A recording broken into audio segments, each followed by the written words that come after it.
Councillors, ladies and gentlemen, please be outstanding for the Chair of Harlow Council.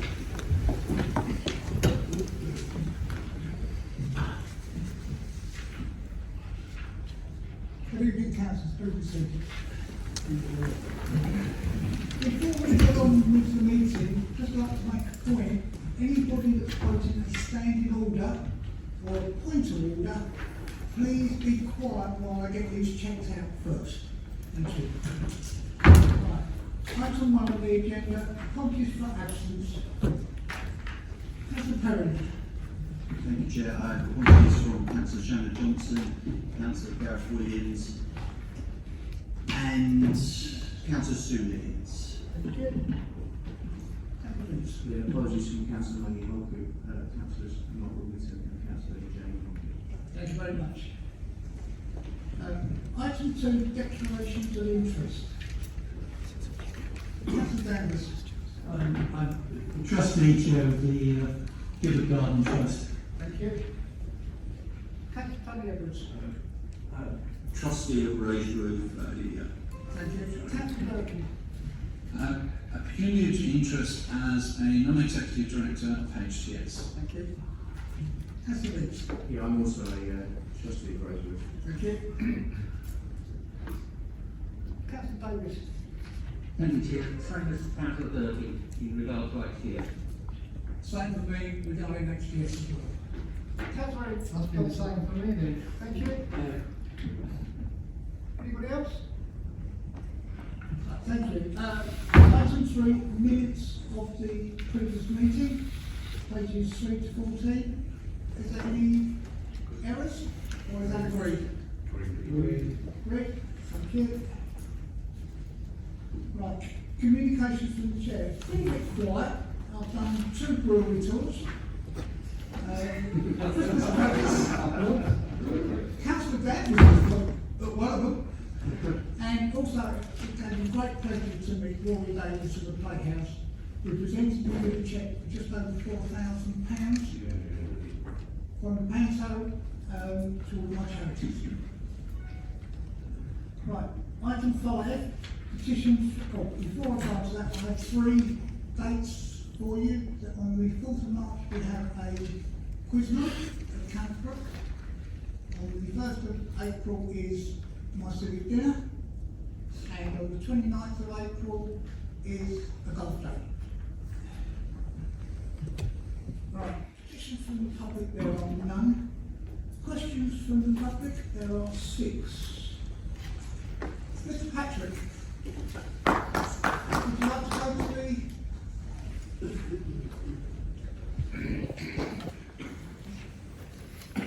Would you like to read your question out, or are you happy as it's read? I'll read it. Thank Okay. I attended a consultation event at Our Lady Fatima Church on the 27th of November. In a dialogue with one of the team, I was informed that council housing was included in the Harlow and Gilson development.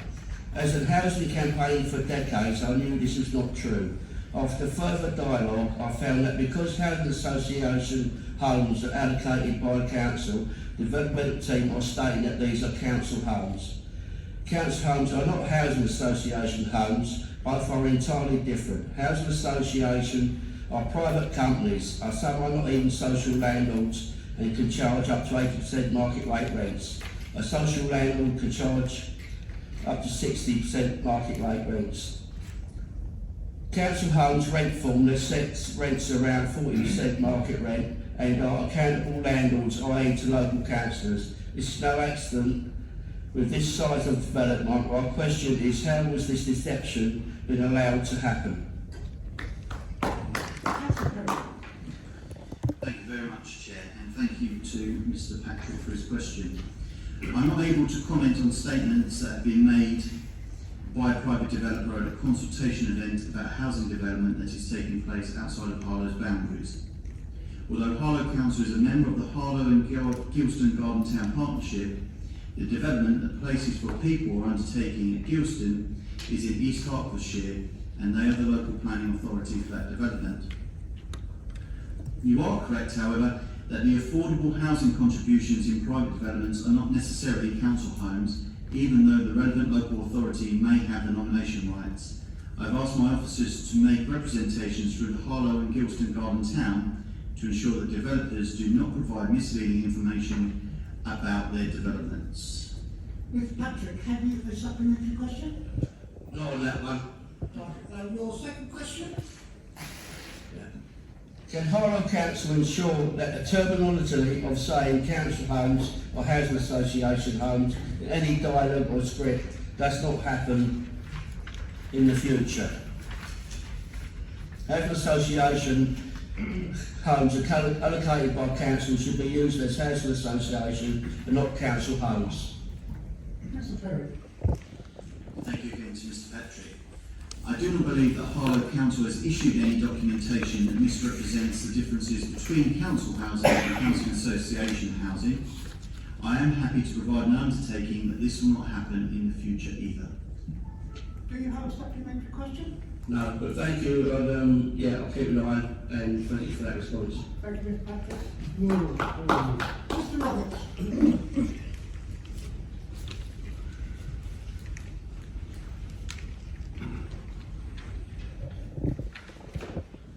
You've got to press the red button. Are you wishing to read out your... Yes, I want to read out my question, please. As I understand it, the current council is pledged to regenerate the town with an increase in police officers and local council services. Therefore, please could you outline your plans to reintroduce neighbourhood policing, neighbourhood council offices and local NHS health services, including a doctor's surgery in Potter Street? Mr. Perry. Thank you, Mr. Roberts. Whilst Harlow District Council does not have any direct responsibility for health and policing, the Council continues to have a proactive approach to engaging with its partners to improve the level of healthcare provision within our district and the number of police officers that serve our community. This year, a further 200 officers will be recruited by Essex Police to help prevent crime, tackle violence and improve visual policing in our communities. The extra officers will take the total growth of the force since 2016 to over 900 officers, making it the largest it has ever been. This has meant over 20 more officers on Harlow streets so far. In a recent visit to Harlow, the Police and Crime Commissioner for Essex, Roger Hurst, met with the Deputy Leader of Harlow Council, Councillor Joel Charles, local police officers and the Council's community safety team to find out how they are tackling crime in the town. As part of this partnership working, Roger Hurst made a commitment to crime prevention and reducing antisocial behaviour with more officers, more funding and more powers for the police. Turning to the point in your question regarding local NHS services, the Council continues to work in partnership with the West Essex CCG to ensure that the delivery of local NHS services meets the needs of local residents. This week, in the Government's Levelling Up White Paper, it's been announced that Harlow's Princess Alexandra Hospital will not receive a refurbishment or indeed receive a new building, but Harlow will receive a new integrated high-tech healthcare campus to replace the ageing Princess Alexandra Hospital. The Council continues to work with its neighbouring partners and the Member of Parliament Robert Halfon to ensure that Harlow's new health campus meets the needs of Harlow and surrounding districts. Finally, on Osler House, I shared the local upset that the CCG decided to close Osler House surgery. However, the Council is working with the local residents to deliver a new Potter Street Health and Community Hub. This has been supported by the Council staff to get this over the line. I informed refurbishment work will start soon on the site. Mr. Roberts, have you a supplementary question? Mr. Chairman, thank you. Firstly, let me thank the Leader of the Council for his answer. Now, Mr. Chairman, I'm 62 years old and have lived in the Potter Street area for 38 of those years. When I first moved to the Potter Street area and set up a local residents group, the residents told me they had been forgotten. But then the council neighbourhood office came, neighbourhood policing came, and the doctor's surgery was open. Now, we don't have a neighbourhood office, closed over a decade ago, with the building still empty. We have no neighbourhood policing and no doctor's surgery. Mr. Roberts, what is your question? It will be coming to you, yes. So if you are really wanting to regenerate the town of Potter Street reinstall all those services. Otherwise, it's just warm words and a magic money tree budget, isn't it?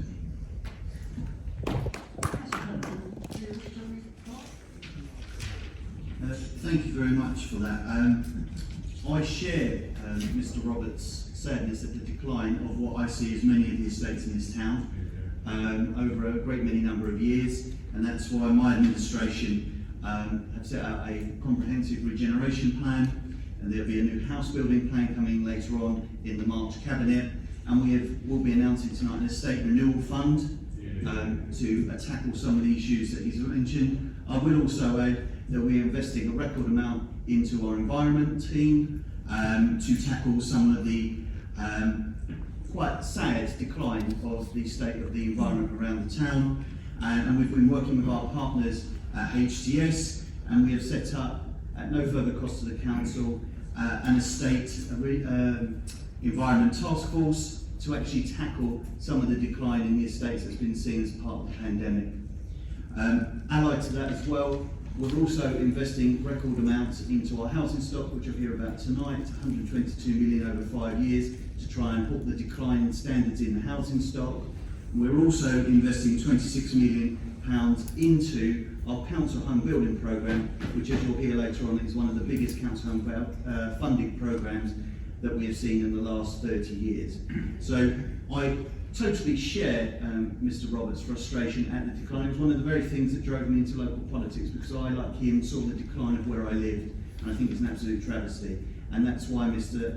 Roberts, I've set it as our #1 priority to step up the regeneration of the town, and the town centre will be one of the main focal points for our regeneration, as well as the estates that surround it. So I thank you very much for your question, and I'm very glad that we have citizens like you that are also interested in the state of our town. So thank you very much for being here with us this evening. Thank you.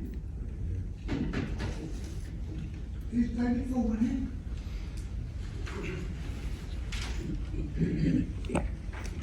Mr. Foreman, would you like to read your question out, or are you happy as it's read?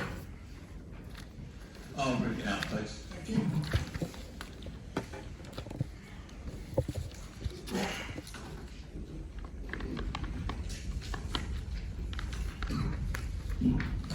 The local government ombudsman upheld a complaint by a local business owner against Harlow Council on 3rd December 2021 with a case number of 2100231. The complaint related to a failure to adequately investigate allegations of racist comments made by a council officer in a telephone conversation on 27th of January 2021. The Ombudsman stated in paragraph 36 of their ruling, however, I am satisfied Miss X was offended by the conversation and her actions in making the complaint the same day support this. The Ombudsman further stated in paragraph 39, I consider the council should have done more to investigate this part of the complaint. I note there was no recording of the call, but also that no notes were made by the officer at the time of the call. Consequently, I would like to know the following. Does Harlow Council possess or subscribe to any system to routinely record telephone conversations, both inbound and outbound? If Harlow Council routinely records telephone conversations, why was the conversation in this case on 27th January 2021 not recorded? And C, what processes and procedures are in place to ensure that when notes of conversations are taken, they cannot later be destroyed to avoid discovery? Councillor Dunn. Dunn. Thank you, Chair, and thank you, Mr. Foreman, for the question. Harlow Council has a continuing commitment to promoting equality, diversity and inclusivity within Harlow. The Council celebrates difference and works to tackle inequalities through its core business within both the services that it provides to the community and in its role as an employer. The Council condemns racism in all forms and is proud to serve our diverse communities. The allegations referred to regarding racial discrimination were investigated by the Council at the time, and those investigations did not find any grounds to support the claims that had been made. The Council has accepted the Local Government Ombudsman's decision in relation to the case, which were on the basis of ensuring clarity and the covering of all elements of complaints in its responses. The Council has supported many businesses through the processing of central government grants over the course of the pandemic, and at the start of this year received £516,000 in government funding to pay one-off grants to up to £6,000 to hospitality, leisure and accommodation businesses, and the Council has identified 137 businesses likely to be eligible under the scheme and contacted them directly to help them apply for the funding. We recognise the challenges that local businesses are facing and are faced with the uncertainty due to the recent Omicron wave, and moved quickly so those businesses most in need got the support they need. With regard to the specific questions in relation to the Council's telephony system, the Council commenced with the upgrade of its telephony system in September 2020, with the new system going live on the 13th of February 2021, which now allows recording of specific call types. The Council has recorded calls inbound and outbound to its Contact Harlow team and Revenue and Benefits team since the go-live date. The call, which was the subject of the complaint, was not recorded as it predated the telephony upgrade, and the Council had no recording facility for calls at that time. Notes of conversations taken prior to the call regarding functionality being in place were entered into the Council's customer and case management systems. These systems all have audit functions that allow any changes or deletions of records to be tracked and reported on. This remains the case and also covers the areas teams within the Council who do not yet use the call recording functionality. As a result of the Council's response to the recommendations made by the Ombudsman, the case has been closed. The Council will ensure that it continues to improve the way it deals with and responds to complaints from its customers and for those teams whose calls are not currently recorded. Mr. Ford, have you supplementary? Yes, and I thank Council for going through his detailed reply. My supplementary question is fairly long, so please bear with me. Why did the complaint regarding alleged racist comment continue at stage 1 service manager level when it became apparent the service manager was also the subject of the complaint, and therefore it should have been escalated, especially if one considers the following? A, the Council's written complaints policy states at paragraph 4 on page 2, regardless of the point of access, any complaints will be dealt with at the lowest stage possible unless there is good reason to escalate it to the next stage. B, managers should be conversant with ACAS guidance that states, where possible, the employer should get somebody who's not involved in the case to carry out the investigation. I include the ACAS link to that. And C, on 28th of January 2021, the complainant asked why a complaint made about an officer and her manager was responded to by the manager complained about, and asked for the details of a more senior manager. Please see Local Government Ombudsman Report, paragraphs 25 and 26. Thank you. Councillor Gunn. Thank you, Chair, and thank you, Mr. Foreman, for the follow-up question, which I'm aware you've submitted to the Council already in writing, and I think you may get a detailed written response. But just to say that the Council's complaints procedures were followed. The complaint in question was made in respect of a specific officer, and in line with the procedures, the line manager of that office completed the stage 1 response. The Ombudsman found no fault in respect of the decisions taken regarding the officers appointed to investigate the complaint. And on the other points, as I say, I understand Mr. Foreman has submitted the question in writing and may get a detailed response to that. I hope you will. Thank you, Councillor Gunn. Thank you. Mr. Hope. Sorry.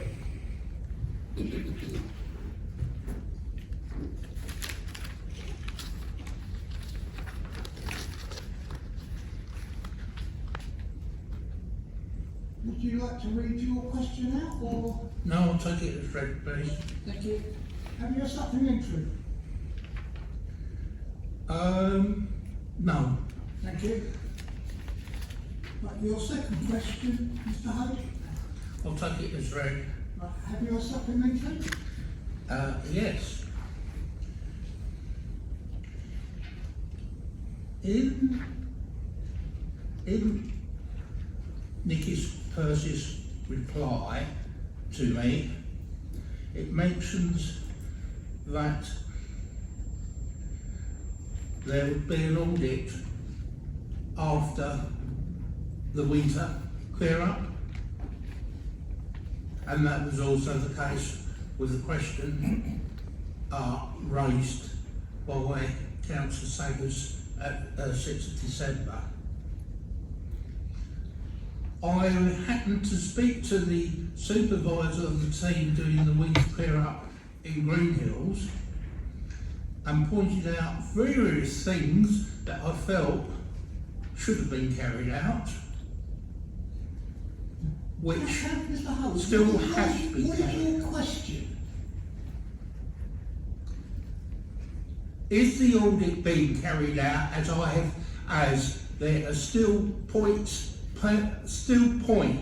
of maintenance or doing the thing, trees overhanging the footpath? Has the audit been is this audit going to take place? Because I'm fed up with all complaints getting the standard complaint not upheld. Councillor Pearce, would you like to reply? You turn your microphone off, Mr. Hope, please. In reply to your second question, currently at the moment, the ward by ward audits are being done as each area is actually being cleared by the winter programme.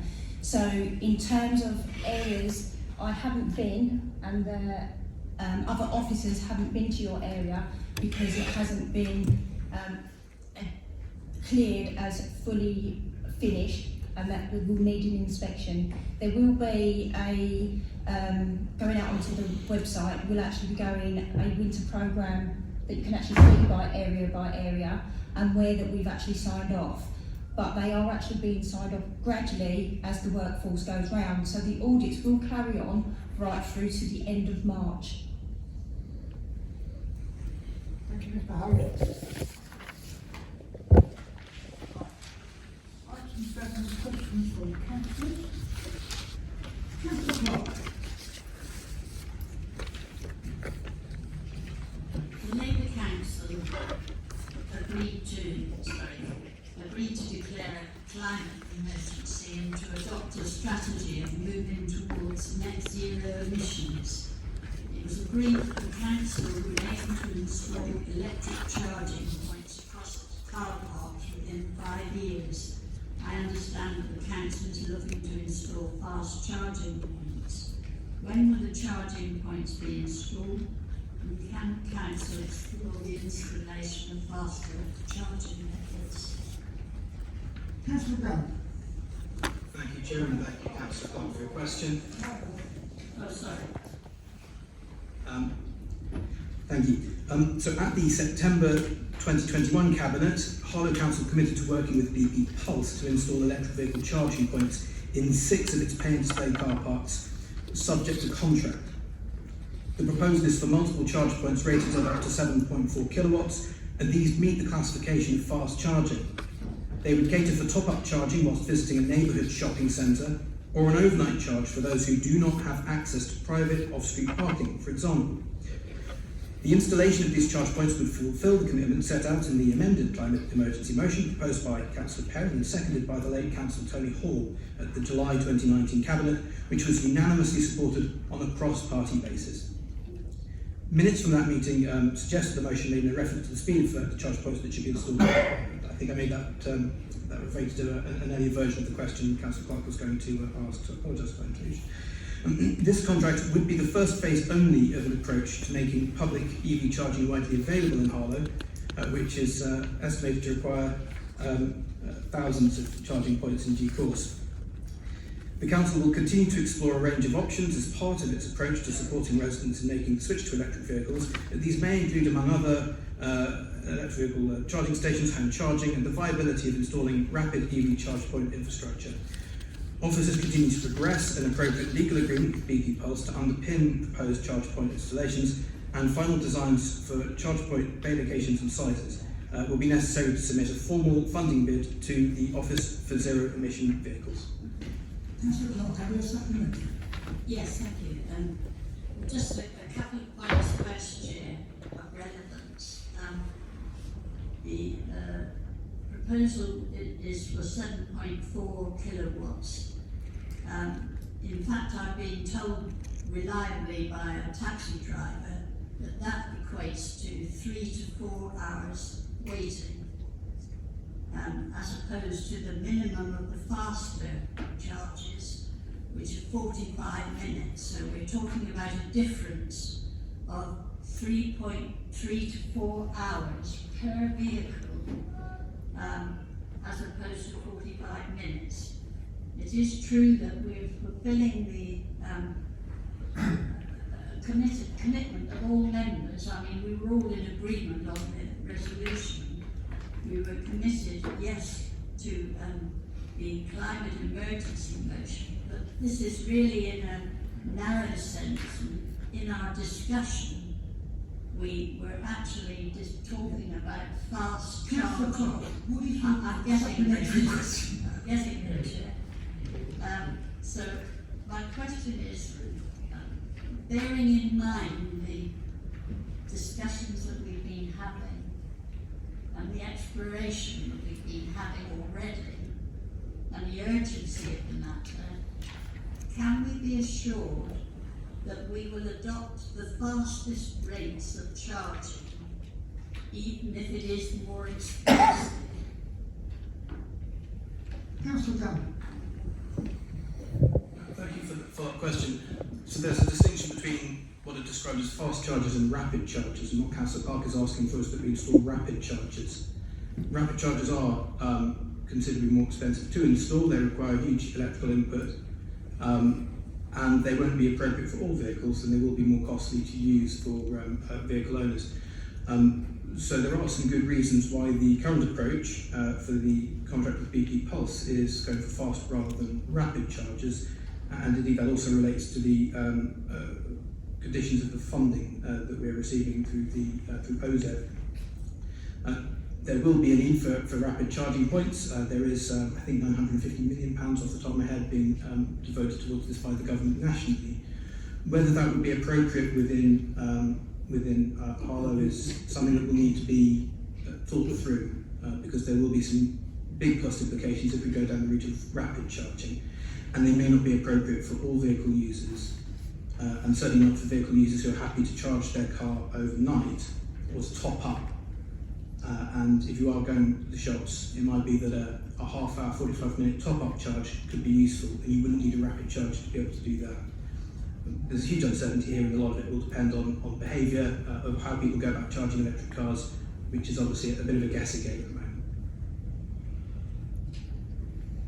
Councillor David Carlton.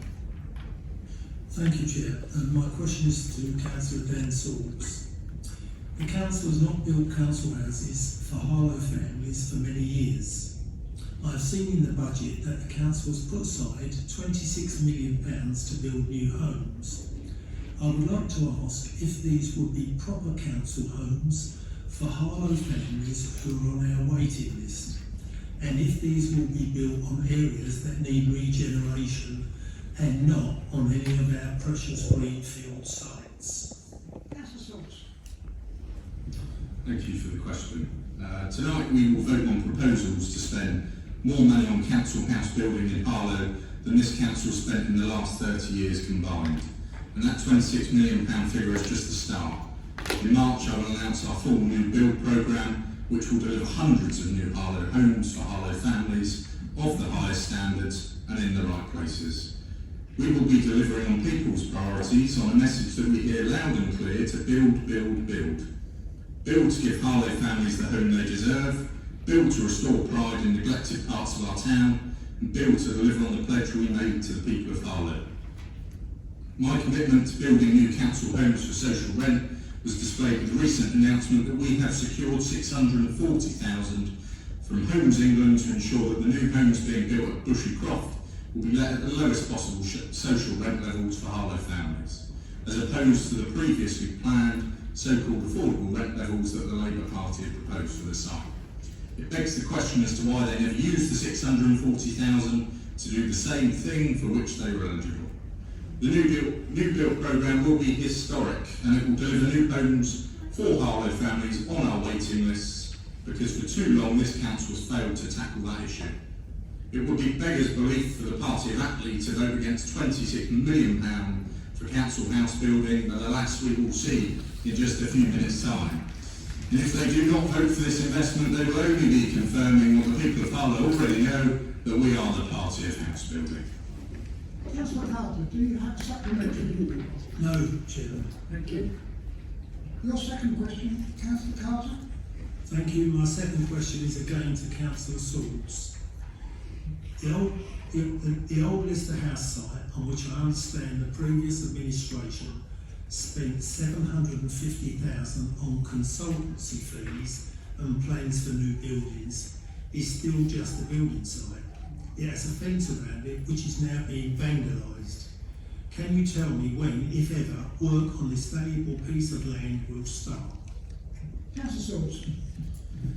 The Lister House site is a disgrace. As Councillor Carter highlights, no building work has taken place on the site, and it is a shameful failure. We all have different political views on what value for money may be, but I'm sure we can all agree that spending money on something that never happens is not value for money. It is therefore with sadness that I say that Councillor Durkin, when in this role, did draw up a scheme for the site that was not delivered. The scheme was described by specialists, and I quote, as too expensive, too much, and a management nightmare. In fact, not only that, there was not one but two water mains under the site, meaning that the scheme could not have even been built. For reference, that's why the old Lister House building was situated to the northwest of the site. Sadly, the lack of development alone is not the issue. The failure is that £695,733.30 was spent on nothing. No development of that site. That figure alone equates to 3 years' worth of council tax increases. In fact, it is not only the Perry Road site, the Yorks, Brentford Towers, Elm Hatch, Stackfield, the Reddings, the list goes on. None of those sites saw any development at the cost of the taxpayers of this town. £1,130,668.78. Does that figure sound familiar? It should do. The amount of money spent on projects that never happened.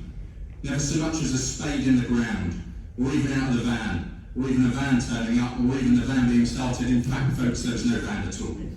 £1,130,668.78 of Harlow taxpayers' money wasted. It begs the question as to whether Councillor Durkin is the most expensive councillor Harlow has ever seen. So yes, it will be delivered, providing value for money, new homes, and much needed regeneration. The full details will be set out in the new build programme this March, and work will start as soon as possible once the scheme is approved. No, thank Councillor Swords for answering the question. Councillor Staggers. Thanks, Chair. My question is also to Councillor Swords. When I was elected in May, I made two promises to the beautiful ward of Mark Hall. One, to cut council tax, which I think tonight we're going to see it happen. The second was to regenerate some of its poorer, more distressed areas, making Mark Hall back one of the jewels and green places in Harlow. One of the great areas is the Stowe, which has been left under the previous administration to a little bit of ruin and abandonment. Under this administration, we saw our first Christmas market in a decade. For the last 6 months, we've been challenging to try and change the reputation of that area. As it's getting to its 70th birthday, I'd like to ask Councillor Swords if he has any plans for its regeneration, and hopefully that will give it some TLC. So I'd just like to know, is it going to be a nice birthday present for the people of Mark Hall and the Stowe? Councillor Swords. Please. In March, we will celebrate Harlow's 75th birthday, 75 years of innovation, enterprise, aspiration and community. Mark Hall has pioneered all of those things. I'm reliably informed that it was in Mark Hall that the first fibre optic cable was manufactured, which are now sprouting in every country around the globe. It was Mark Hall in which the first estates of a glorious new town were constructed with a wonderful landscape and architecture. And it is in Mark Hall that we will kickstart our once-in-a-generation programme of Estate Renewal. Our budget this evening shows in no uncertain terms our commitment to regenerating our whole town, and Mark Hall will certainly be part of that. Indeed, I can confirm that the Mark Hall ward will benefit from both the Estate Renewal Fund, which we are to vote on this evening, and further, it will have its very own Estate Renewal programme to be announced later this year.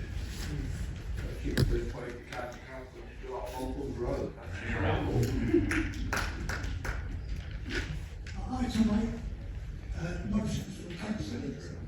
Oh, sorry, do you have a supplement? I do, Chair. Sorry.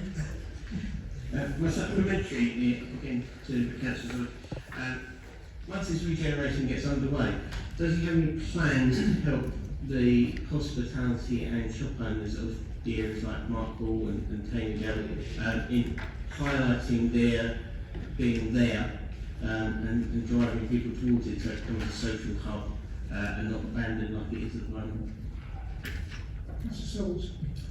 Thank you for that supplementary. Yes, is the short answer. It will, the Estate Renewal programme for Mark Hall that we set out later this year will address all of those things, because I think one of the most incredible things about Harlow is the concept on which the 20-minute neighbourhood was built, and that is now being replicated across the world. It's very fashionable these days to have a 20-minute neighbourhood, and as I said, Harlow had that way back when. And we're going to rejuvenate that in no uncertain terms with all kinds of fantastic things. So yes, they will be very popular places indeed. Right, item 8, motions from councillors, there are none. Item 9, we will take A to on block. Proposal please, Councillor Leppard and the seconder. Do you wish to reserve the right? Yes, I do. Councillor Leppard. At the outset, I would like to express my sincere thanks to the Harlow Council officers, without whose hard work this MTFS and budget would not have been possible. And a special thanks to our Section 151 officer, whose guidance and advice has been invaluable. Harlow has the highest local element of council tax in the region. It is 23.5% higher than the average of our peer group, yet our property prices and land values are considerably lower. Over the past 10 years, the previous administration has increased our local tax by 24%. We are now, in effect, giving that back to the residents this coming year. We do not see our residents as cash cows. This council will do all it can to keep council tax as low as possible. Alas, the last administration didn't. Inexorably increasing taxes yearly and inflating reserves that were never properly spent or invested in our town. No longer will taxpayers' money be taken for granted. When we took office in May, we did check to see if we could find the elusive golden piggy bank in Brian's office. But alas, like old Mother Hubbard, we found the cupboard was bare. However, unlike our predecessors, we didn't sit back bemoaning our fate. No, we moved on to a plan B, dealing with what we could influence and control, rather than focusing incessantly on what goes on in Essex County Council, Westminster, Afghanistan, or up the Limpopo for that matter. Together with officers, we began a thorough and painstaking review of our reserves, their movements and the perceived risks over a 5-year period. It resulted in the release of 1.3 million of general fund reserves, together with 1.16 from the new homes bonus and an unused portion of 1.3 of the budget resilience reserve, bringing together 3.8 million, ample to cover our council tax initiatives. And we also left our discretionary reserve at over 2.4 million, the highest at any time between 2015 and 2021. As a brief aside, I would like to clarify a point raised by Councillor Danvers in Cabinet last week. He mentioned that the cost to the council would be 1 million, and I was stating 500 to 600,000. I paused and thought, is he right? And am I wrong, as he usually is? But no, we were in fact talking at cross purposes. I accept his point that overall cumulative effect is 1 million. The individual increases of 1.99% would be about 500 to 600,000. So therefore, by fortunate coincidence and by his own implicit admission, the amount that the Labour administration would cost Harlow residents is over £1 million, compared with our benefits and savings of over 2 million. So the message is clear. Anyone wishing to pay more tax, you know who to vote for. Vote for the pickpocket party sitting opposite. This MTFS and budget have been prepared faithfully to follow the Council's adopted corporate strategy. It's a truly historic budget for our town, and it hails a new dawn and a new period of regeneration and renewal. It will be an enabler for many of our key pledges. We've already heard about the new house building programme, the 122 million to improve unelected council homes, and 63 million for council-owned non-housing assets, together with the new estates renewal fund of 363,000. After a decade of empty rhetoric and inaction, we've taken steps to start the town centre regeneration. The master plan for the town centre is a game changer, enabling us to take back control of planning in the centre. This budget combines the new regeneration and planning department. Our neglected environment will also benefit from 6.4 million in landscape maintenance and improvements, including a sum of 250 for tree planting programmes to support the council's carbon reduction programme. We're also freezing car parking fees in council-owned car parks.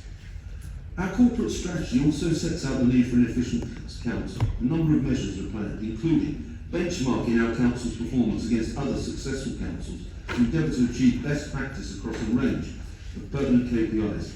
An active pursuit of shared services opportunities with other authorities. We will look beyond the narrow confines of our boundaries to examples of those authorities which have formed and operate successful partnerships. Commercialisation is another core element. Our commercialisation programme has already commenced, and new agreements are expected to be announced shortly. I can tell you now that none of these involve investment on the part of the council and do not constitute privatisation of any council services or assets. HTS will play a role in our commercialisation efforts. Its management and governance will be reviewed, and it will be strengthened with new professional non-executive directors to instill a robust commercial culture to prepare it to expand its third-party business whilst honouring its commitments to its shareholder. The current service agreement will be reviewed to ensure that it is tax efficient and that it reflects the expected high standards. Then the current outdated legacy of KPIs will be scrapped. Harlow Council and HTS are working together. We will also be... Okay. Carry on. Okay, I'm almost there. So, this budget invests Harlow taxpayers' money into their priorities. It delivers on our pledge to cut council tax and invests hundreds of millions to regenerate our town. As was recognised today in Parliament, I might add, we are perhaps the only authority in the UK to cut council tax at this time, and should be proud of that fact. We've provided a balanced budget with no cuts to any services, no job losses, no privatisation of council assets. Instead, we've done this through thorough financial prudence and an understanding of what honouring our promises means. This MTFS and budget set out our stall unequivocally and send out a clear message that this administration means business. That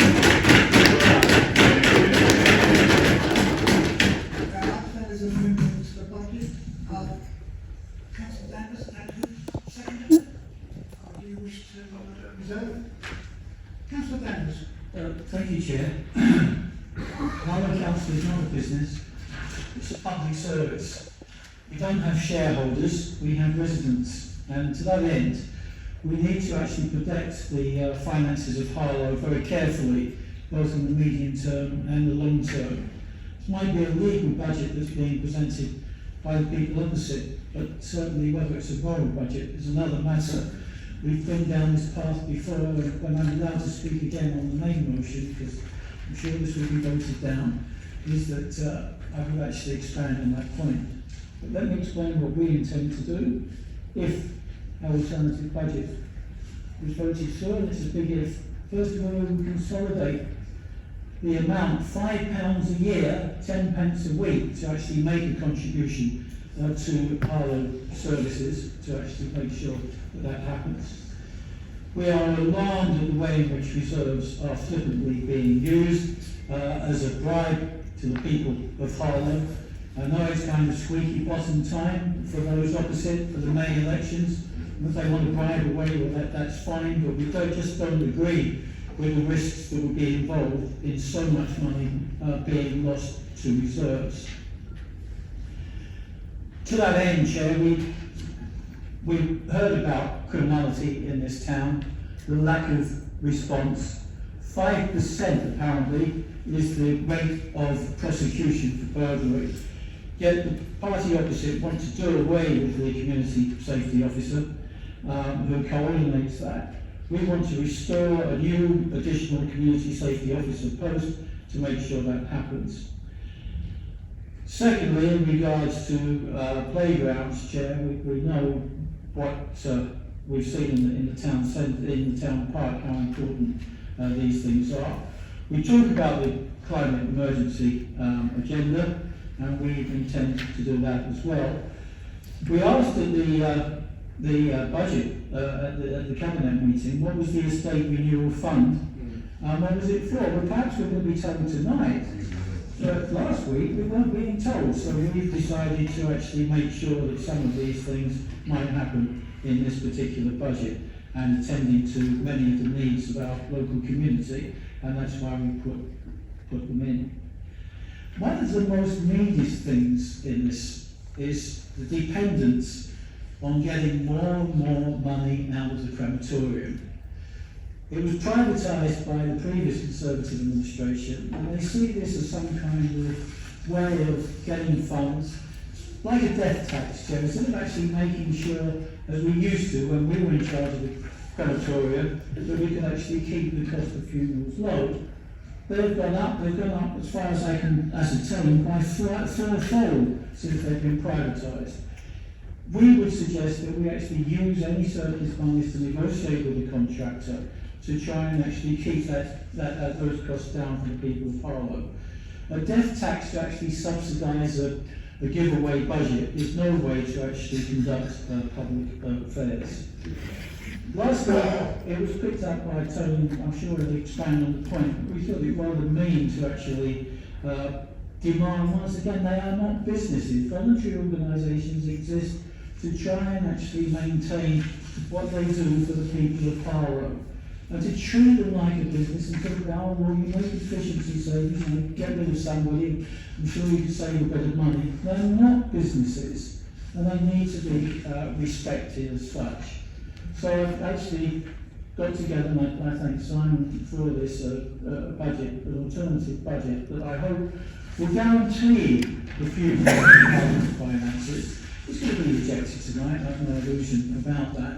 But then we've been down this path before. We've seen with Essex County Council and this authority when they've been in charge. £60 million of reserves 20 years ago was given away.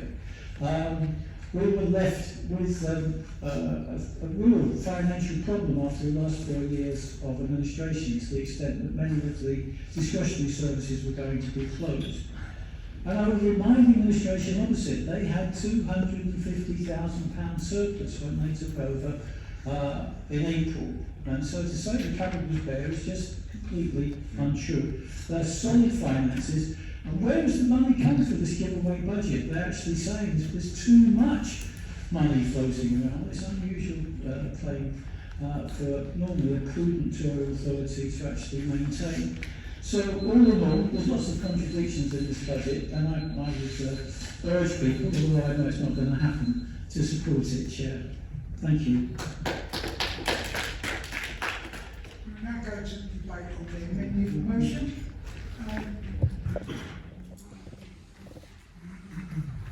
Councillor Swords.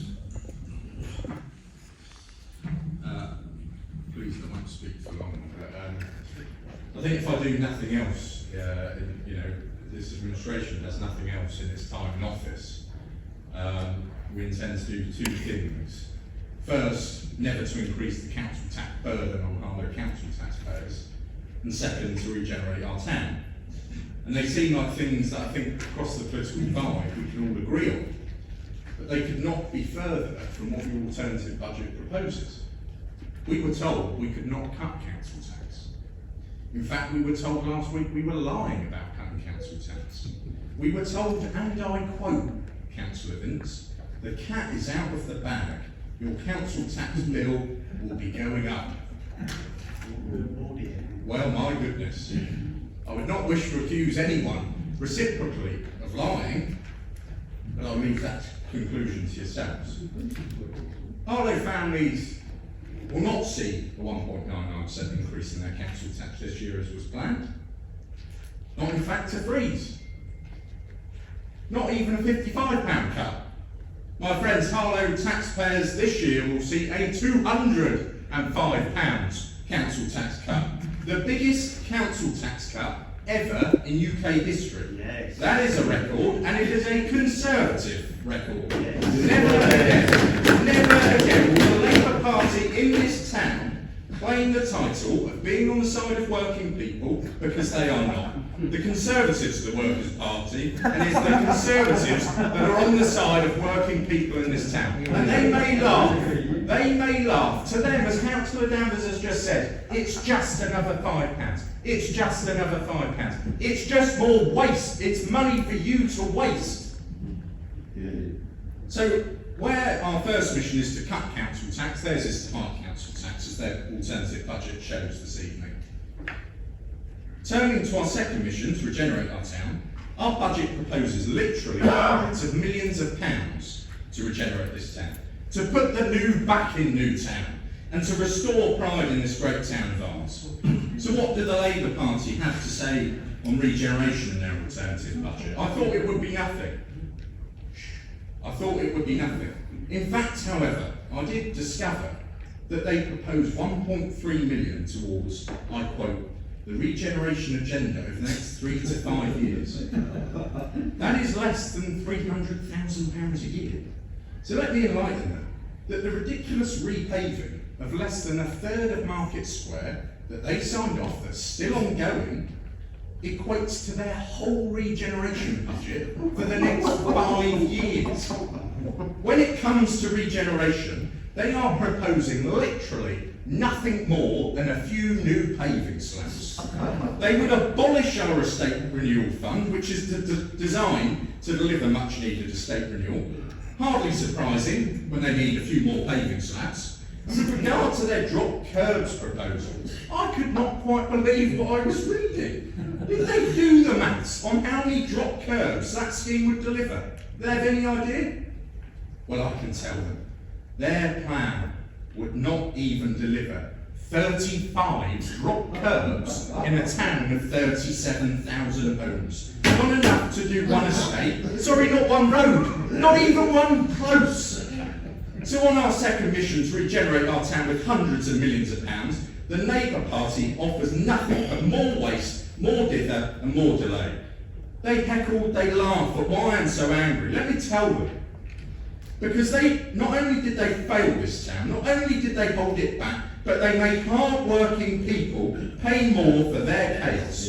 You give them more hard-earned money, and that budget proposes nothing of the like.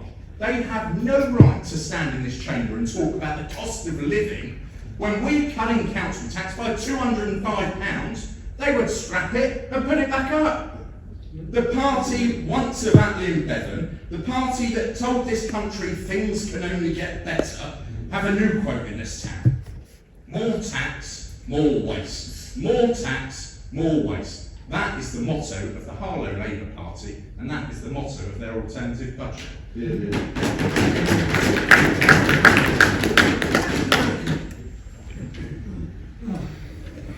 Thank you, Chair. I hope you'll indulge me just for a moment, because I'd like to, on behalf of many of us in the chamber, to welcome back Andrew Johnson, who's been away from this chamber for a little while.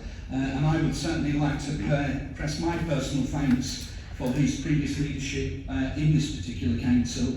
He held himself with great dignity and respect.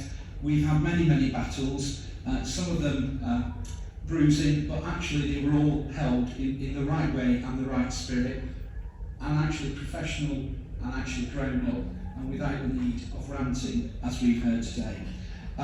We've also had many, many times off record where we have stood on the same platform supporting and promoting Harlow, both in Harlow, Essex and in the wider European community. He has been a strong advocate for your Conservative values. and many people in this town still view him as Mr. Conservative. So I am sorry that he lost his leadership, but recognise and celebrate his resilience and his achievements. When today turns into history, people remember you, Andrew, for what you did and what you achieved. You should be very proud of what you have done, your family should be proud of you, and your friends and the wider community. We reflect on your role and thank you for being the person you are. Politics is cruel, there are some absolute idiots in politics, but from person to person, I'd like to thank you.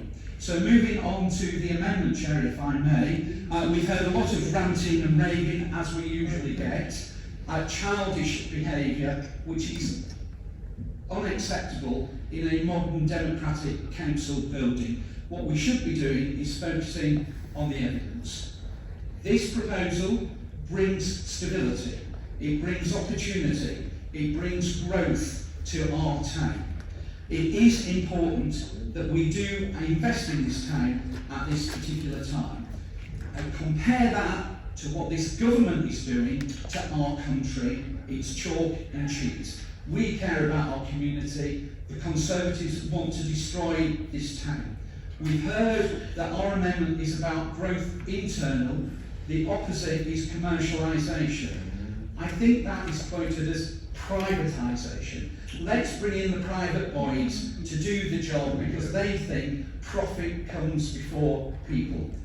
Our amendment is quite simple, it's pure, it is true, it is about let's invest in our community because that is the right thing to do. In relation to the curb ones, I heard the rant of the behaviour of the person opposite, but it isn't actually about paying for the whole of the thing. It may well be that what we can do is help sponsor applications to Essex County Council to enable curbs to be placed in, which supports the community, supports the drivers and keeps cars off the road. Mike has made an excellent presentation. I am genuinely sorry because of the childish ranting that we hear opposite, but it will never put off the grown-ups about debating what really matters, and what we believe that matters is this amendment to the resolution to this council tonight. Thank you, Chair. Anybody else? No? Councillor Evans.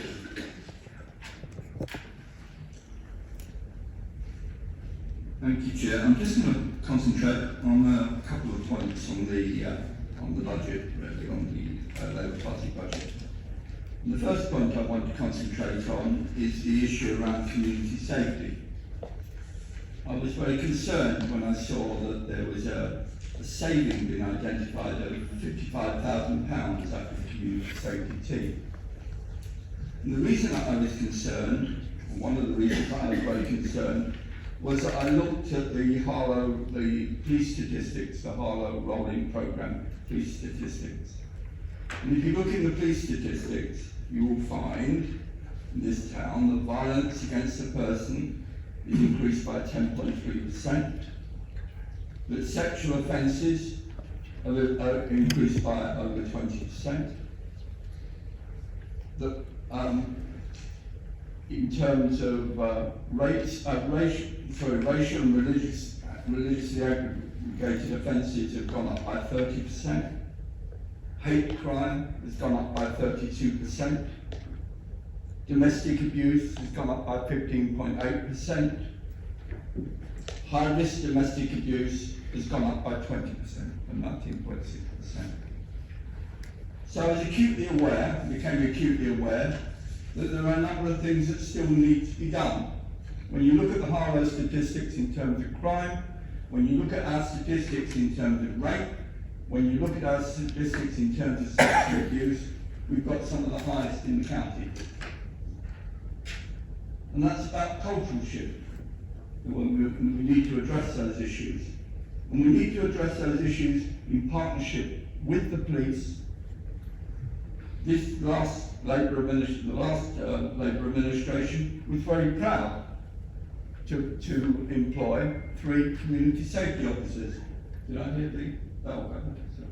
Very proud to receive 3 community safety officers. So rather and to promote the work that they were doing. So rather than, if there is £55,000 that is available, rather than viewing it as a cut, what we want to do is to say, well, okay, how can we utilise that money to continue to build on the partnership? So what we're suggesting, it's been suggested in the budget, is that we also fund an additional community safety officer to drive that particular bit of the budget forward. And I hope that that will be seen as a constructive suggestion. We've got the police coming to the scrutiny committee in a couple of weeks' time, in the March. So hopefully we can possibly discuss that further then. The second point I wanted to raise related to the requirement on the voluntary sector where it says the Council is anxious to achieve value for money from the grants that it provides. Partners applying for financial support are required to demonstrate efficiency savings comparable to the targets that the Council has to meet. Now I looked again on the Council's website for the application where people are going for the grants. There's nothing in there to say that that's going to be the case. Nothing at all. So we seem to be, and equally it's about sort of recognising, and certainly as far as small organisations are concerned, they're not in a position to create savings or invest into, look to develop efficiency savings. What they do is they put forward grant applications to carry out particular projects. And we would hope that that can be taken, that this could eventually go, which is the reason why that we're going to be calling it out. I'll talk later in the debate about why I think your budget is an irresponsible budget, but I'll save that for later in the debate. What I'm saying is that as far as this budget is concerned, the budget has been put forward, it is a responsible budget. We will be looking to raise from not every Boston in Harlow, but every household in Harlow, 10 pence a week. And that's it. That's our rate. So that's what we'll be looking for.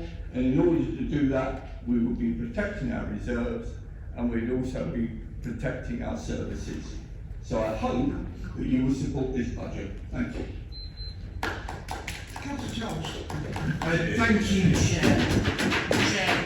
The opposition needs to get serious tonight. A council tax increase hitting residents who are concerned about the cost of living at the moment is unforgivable. This opposition's winning strategy is to put two fingers up to the taxpayers who need support after the pandemic hit them hard.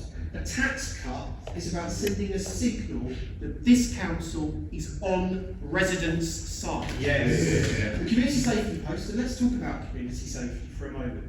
The community safety post, the reason for that decision came about as unfortunately a highly regarded member of staff decided to stand down, as people do, and they move on. But that presented an opportunity for our community safety team, which this council has, to reorientate itself to meet the forthcoming community safety strategy. We want to have an effective strategy. Under the previous administration, they failed to renew their approach and have any effective strategy to deal with violence on our streets. This administration is going to tackle that head on. The council remains committed to the Safer Harlow Partnership priorities for this financial year. Tackling domestic abuse, dealing with hate crime and gang violence. Those are key priorities in our town, and this administration recognises that. We're developing proposals with the Essex Police Fire and Crime Commissioner to resolve these issues and increase our presence in terms of community safety. They're not aware of it. We're working in collaboration rather than protest with our Police and Crime Commissioner. To meet our manifesto commitment on CCTV, this administration has been able to access 2 pots of external funding, totalling £80,000, to put CCTV in our underpasses, because we recognise the issues around violence towards women and girls in this town and the crime figures that point to underpasses. We're taking action, they're protesting.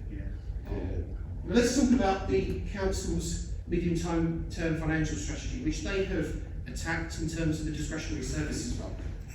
The council's new medium-term financial strategy, just as an education for the opposition, confirms that the discretionary services fund is projected to hold sufficient funding to sustain the services funded from it, community services, for up to a further 6 years, including this forthcoming financial year.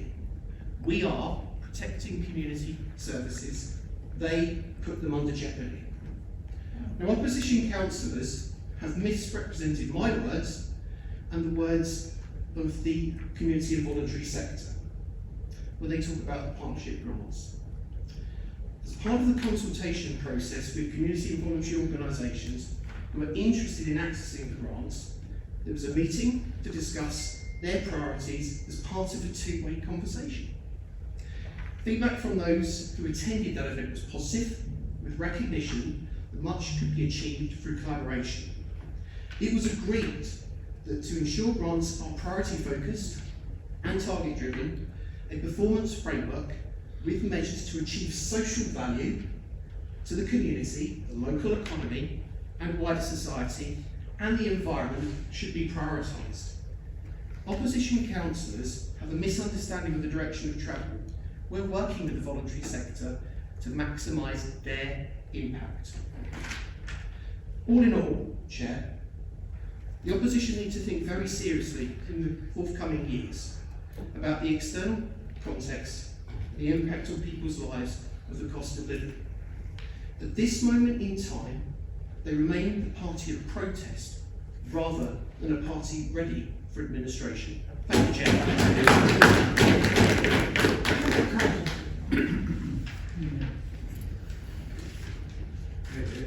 Thank you, Mr. Chairman. This amendment, seriously, is a failure of imagination, of vision, and strategy. It's a hodgepodge of bits and pieces with no clear theme or direction. Are you talking about your own motion? Councillor Biggs goes out every weekend reporting on fly tipping and overgrowing of bushes. He doesn't raise his view to the wider condition of the estates. He's just got so used to the poor appearance that it doesn't register anymore. So he wants to abandon the estate's renewal fund. Did he not hear residents' complaints? It's a failure to listen, a failure to engage. There's no aspiration to improve people's lives. So once again, there is a 1.99% increase in council tax. Labour's knee-jerk default position on council tax. And where is this vital income targeted to help those most in need? Well, nowhere actually. It's just going to be tucked away in reserves. So just as everyone is facing the highest inflation years, Labour want to dip into people's pockets and tuck their money down the back of the council's sofa. That's a real vote winner, that one. Councillor Charles has already referred to the discretionary service funds. So, we really have to ask, why do you want to do that? You've got more than 6 years worth of funding in there already. Both sides of the chamber want to reabsorb those services back into the core budget.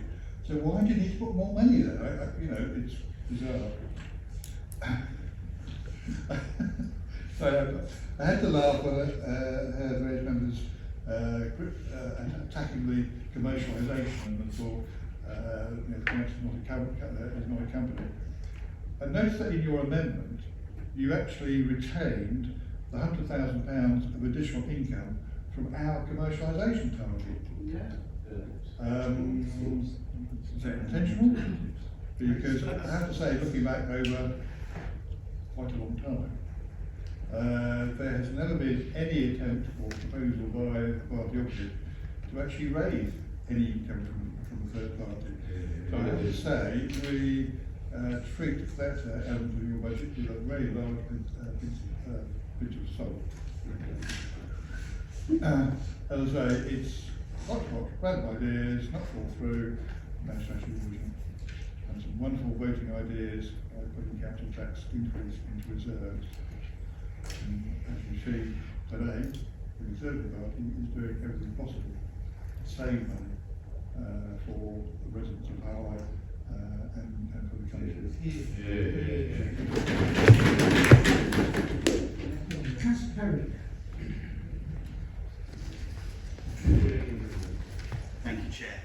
And I do love it when we have these discussions. It's fantastic.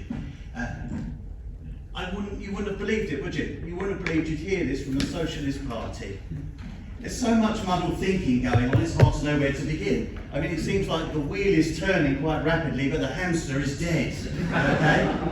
They're so out of touch, they're out of date, they're out of time, and they're out of ideas. I do thank Councillor Danvers for his Sunset Amendment. He's done a great deal for this authority over the years, presiding over the biggest reduction in unreserves in our history.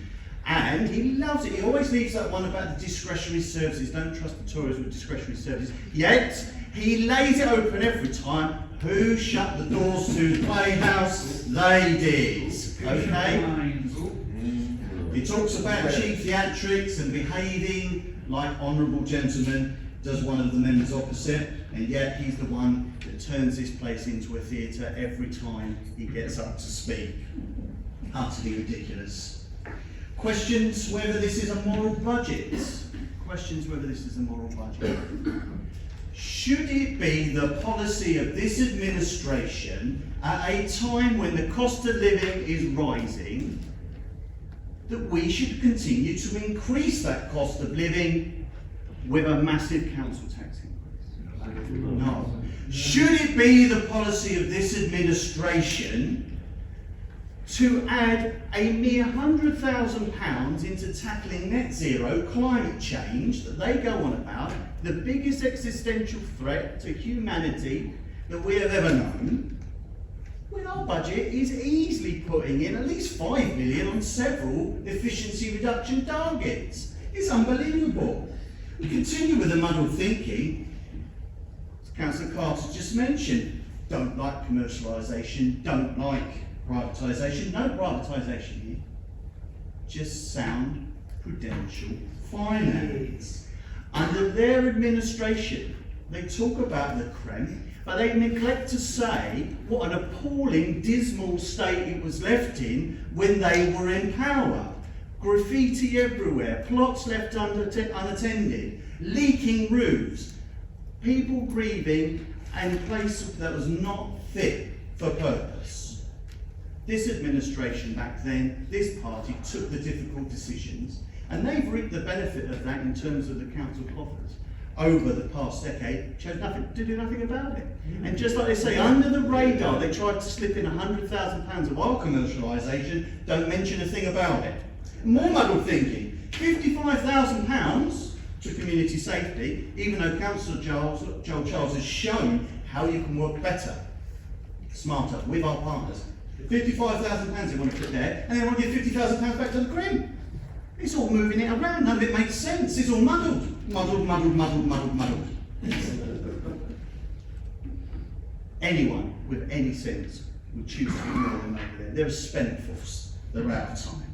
It's ridiculous. Focus on the evidence, they say. Focus on the evidence. The evidence is there for you to see. They had 10 years to deal with regeneration, and as Councillor Salter just pointed out, the amount they're going to spend in 3 to 5 years is their entire budget just on one little vanity project out there in Market Square. Shows you how little ideas they've got. The amount they want to spend on these drop curbs, we've suddenly pivoted. To quote, we might sponsor. We might. They haven't even thought about it. You slapped it in there. We might sponsor. I mean, you couldn't make it up. I think John Cleese said it best. Oozing with vanity, this budget. Faking humanity. Intellectual inanity. Fox noise insanity. It's an utter profanity, this budgetary calamity. They're a calamity, that's why they're sat there and we're sat here. Ridiculous. Councillor Johnson.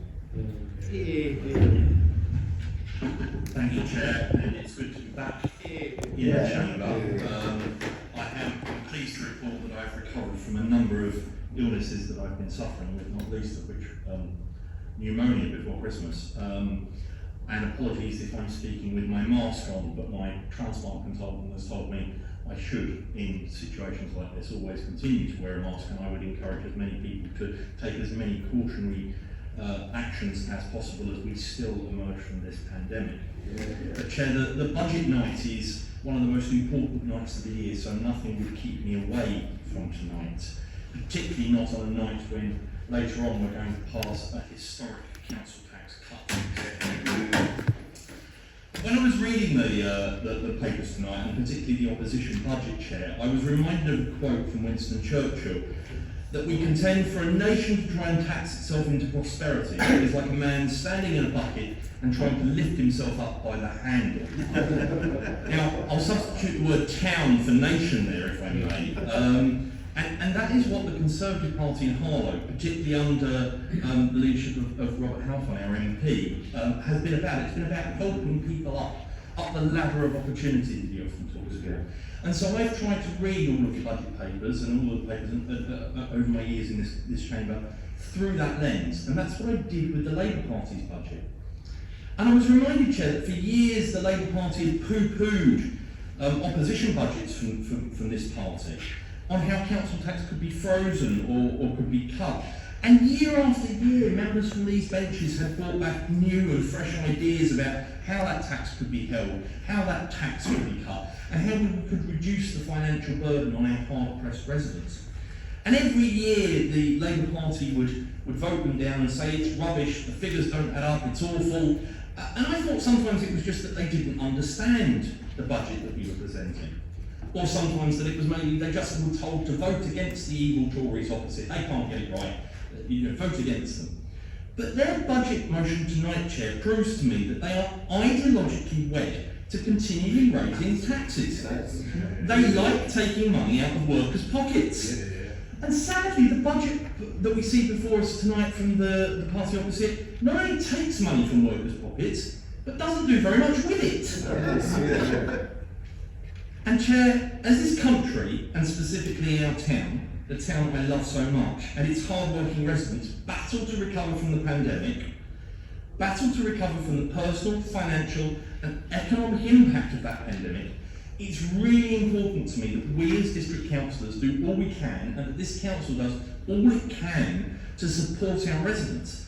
And that would mean for me, Chair, that any increase in council tax would be wrong. FDR said it best, there are some prices that are too high to pay.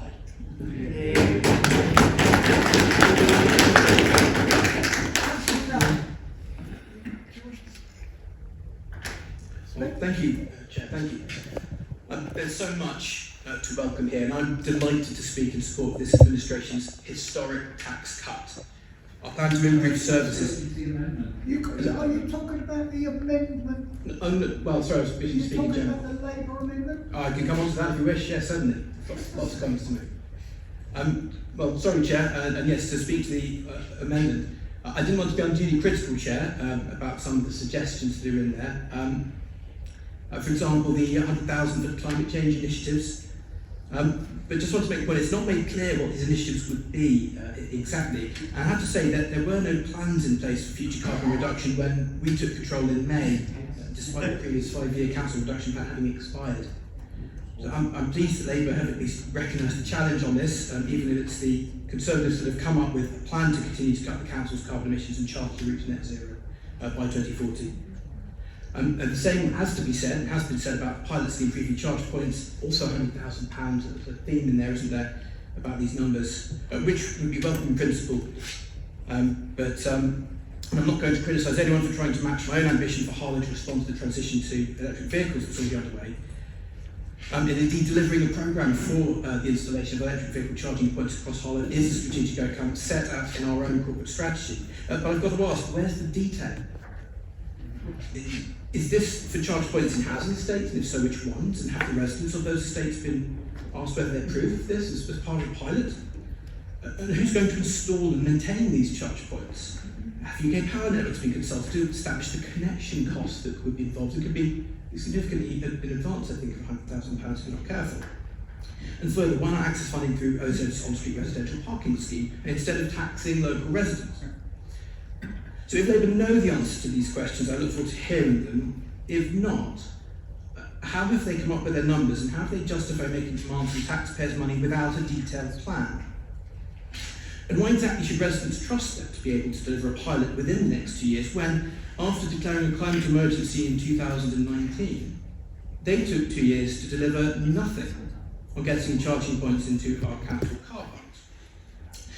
So as much as some of the ideas in the alternative budget are welcome, not least as they align with what we're already doing, I'm afraid this isn't a serious set of proposals and will not deliver anything other than a tax hike. And the fact is that in their years of controlling this council, Labour ran Harlow down, ran council tax up.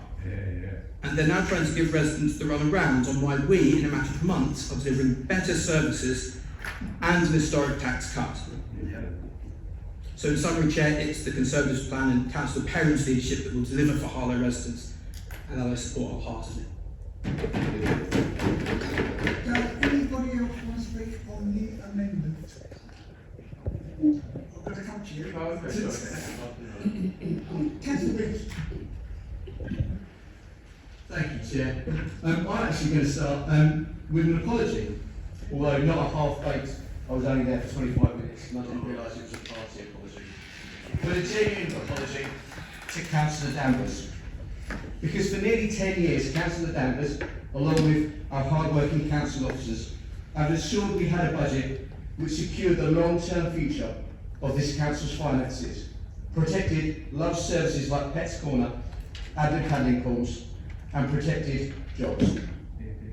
And all at a time of unprecedented cuts to local government authorities by the Conservative government. Over the last 12 years, this authority has lost 70% of its grant funding from central government. And I apologise to Councillor Danvers, Chair, because sadly, in his last budget meeting before he sadly retires in May, and we all know what a loss he will be, he's faced with a budget that threatens to jeopardise all the hard work that he has done. Chair, I'll talk a little bit more about the Tories' budget later, but just to say for now, this budget is reckless. This budget is a black hole in council finances of nearly £1 million and will endanger the long-term finances of this council, not just for this generation, but for future generations of this town. But there is another way. Good timing. There is another way. Now I know how this works. We've seen it from the other side. We propose our alternate budget, you guys vote it down. But it's important that the Labour Party shows we do have a plan for this town, and not just for now, but for the future as well, Chair. £500,000 to invest in our parks and playgrounds over the next 5 years. Continued support for our community safety team, which has become more and more vital over the last 12 years because of Conservative government cuts to policing in our communities. We are still 300 less police officers in Essex than we were when they came to power in 2010. As has been mentioned, investing in our green technology, a continued commitment to take action against the climate emergency, and looking at free school meals for vulnerable children in our town to ensure they get supported in the same way we did during this pandemic by providing support to the food bank. Something I am really proud we did in administration and we will continue to do to support our young people across this town. Now, Chair, I know what the next Tory leaflet is going to say, and I appreciate I'm standing here right before you, Councillor Swords. But a 2% increase is the best way to sustain the long-term finances of our council. Ultimately, we as a group have a choice. We can do what appears most populist to the voters, Councillor Carter. What's populist, that's very popular with your party in government, I know.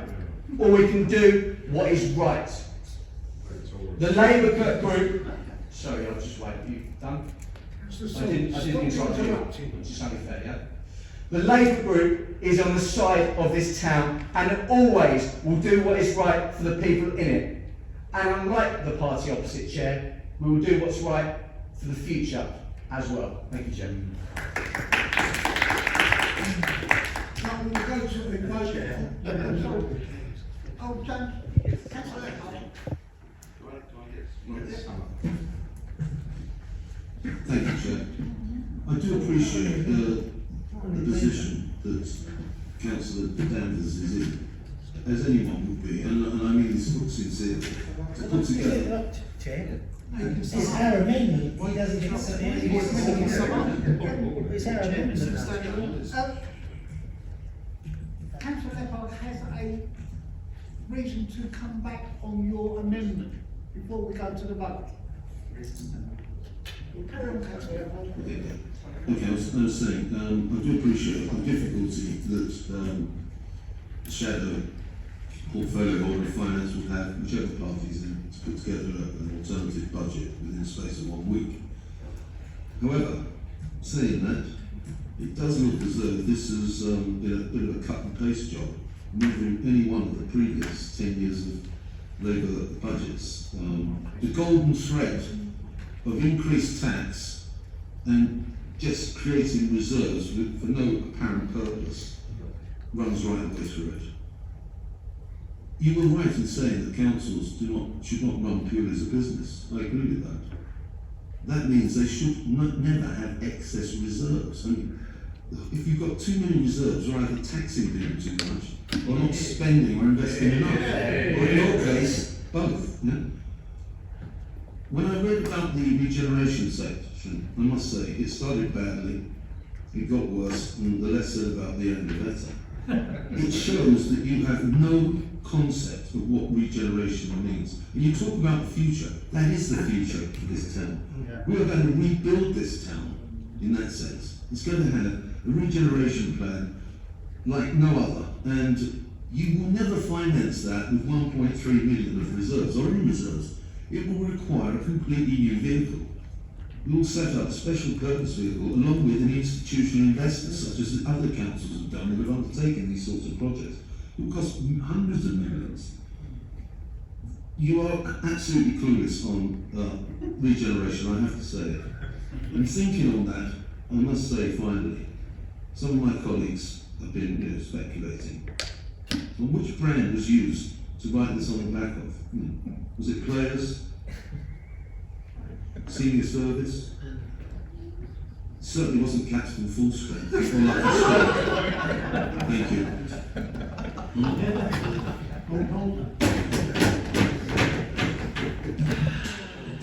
Councillors, immediately on the amendment.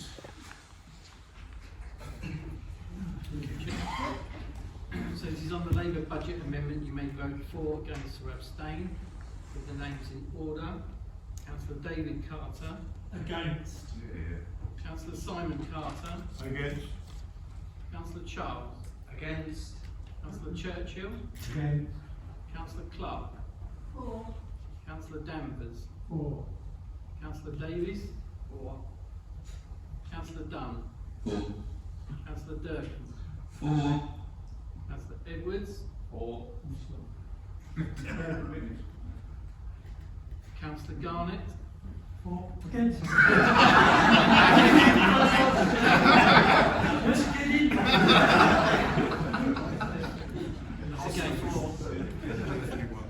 We have to take his first answer, Chair. Yes, you do. Councillor Gunn. Against.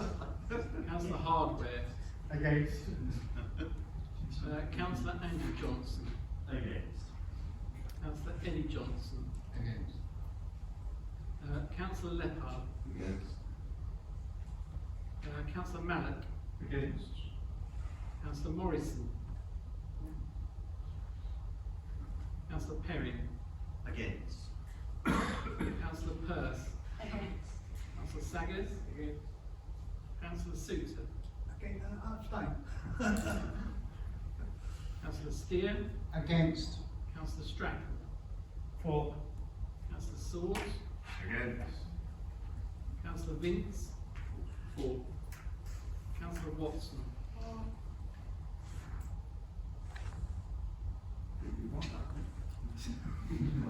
That's lost. It's 9 for, 17 against, 1 abstention. Thank you, sir. Remember, Mr. Ross, but we now go back to the main debate. We will have a 5-minute comfort break. Yes. I think that's it.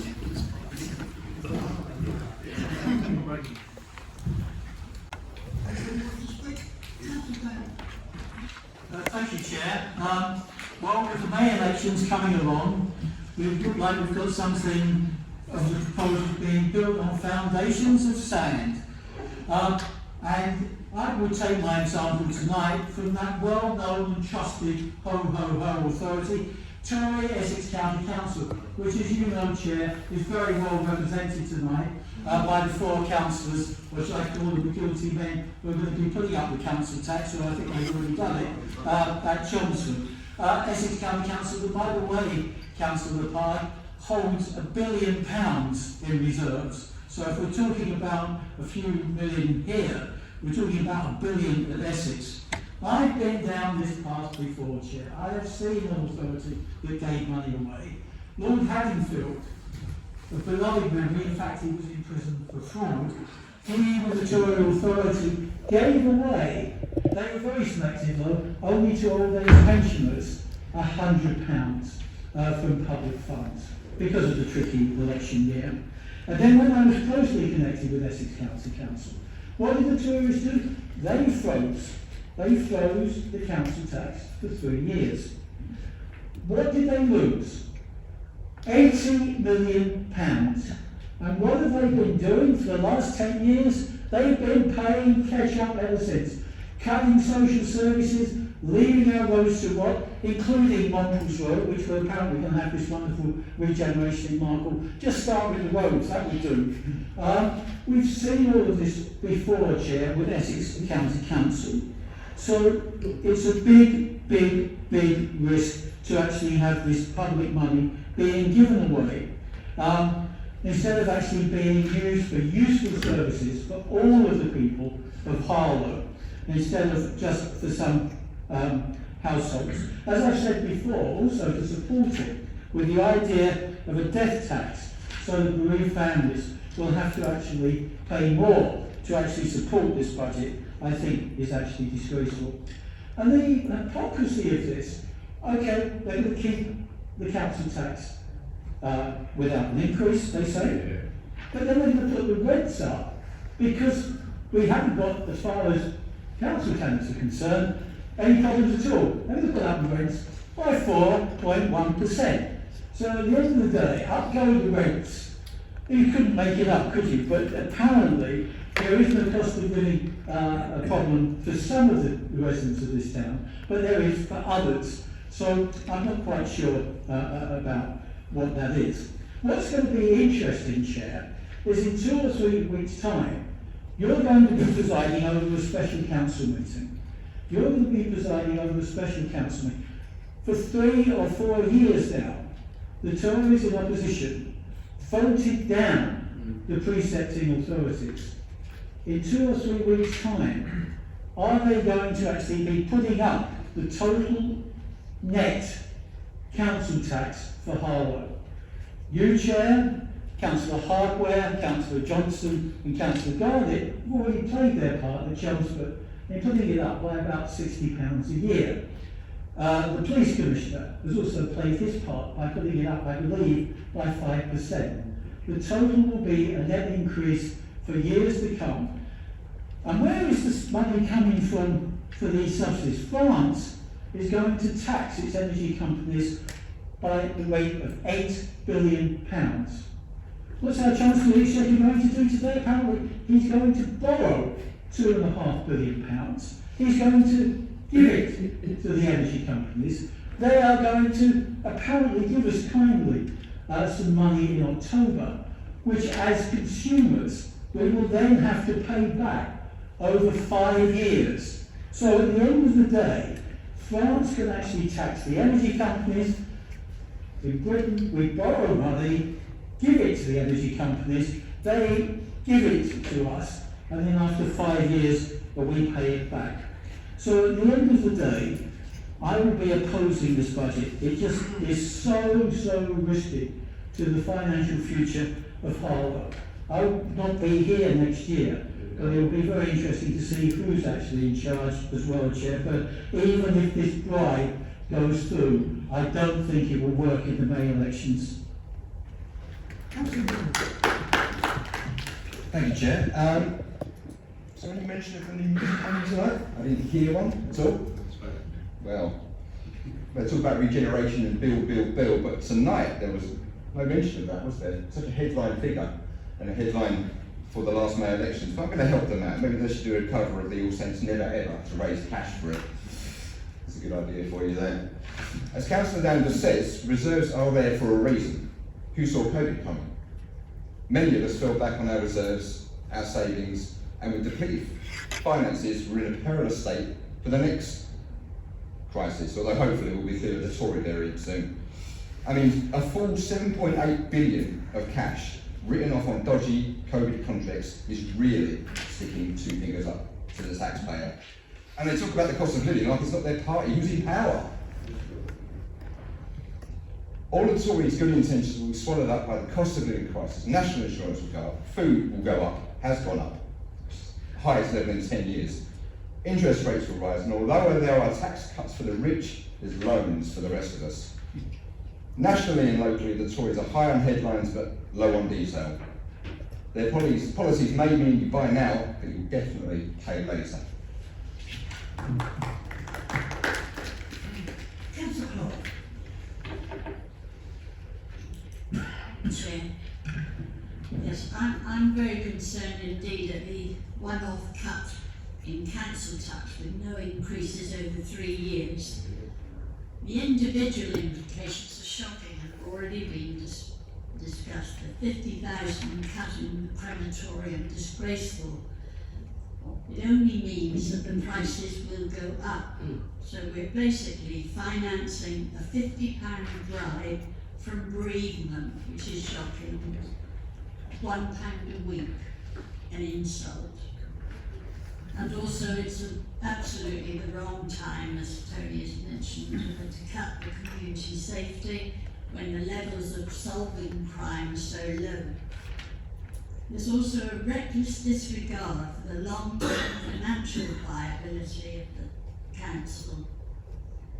Because of the exponential effect of the loss of council tax, which I don't think has been appreciated at all, a black hole is created, and that means an enormous, in the future, potentially enormous cuts in public services, which affects especially the more vulnerable. It also ignores the impact of government policies.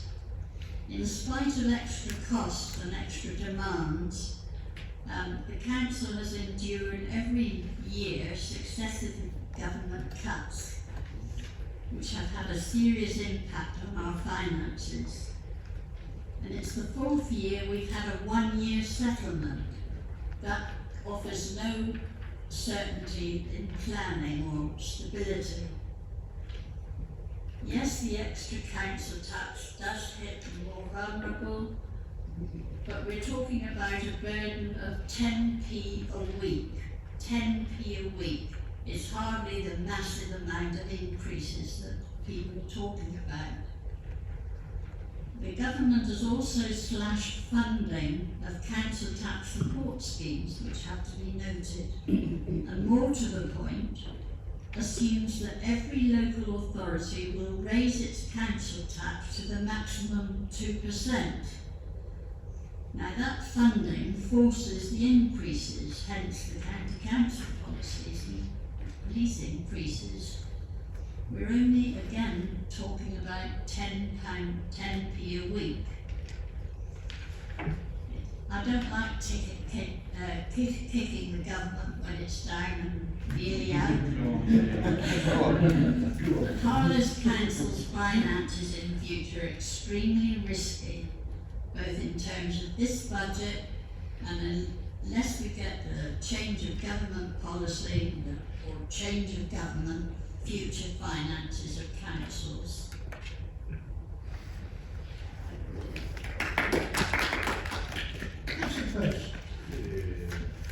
Thank you, Chair. I'm just going to take you back before May, public gallery, listening to many budgets.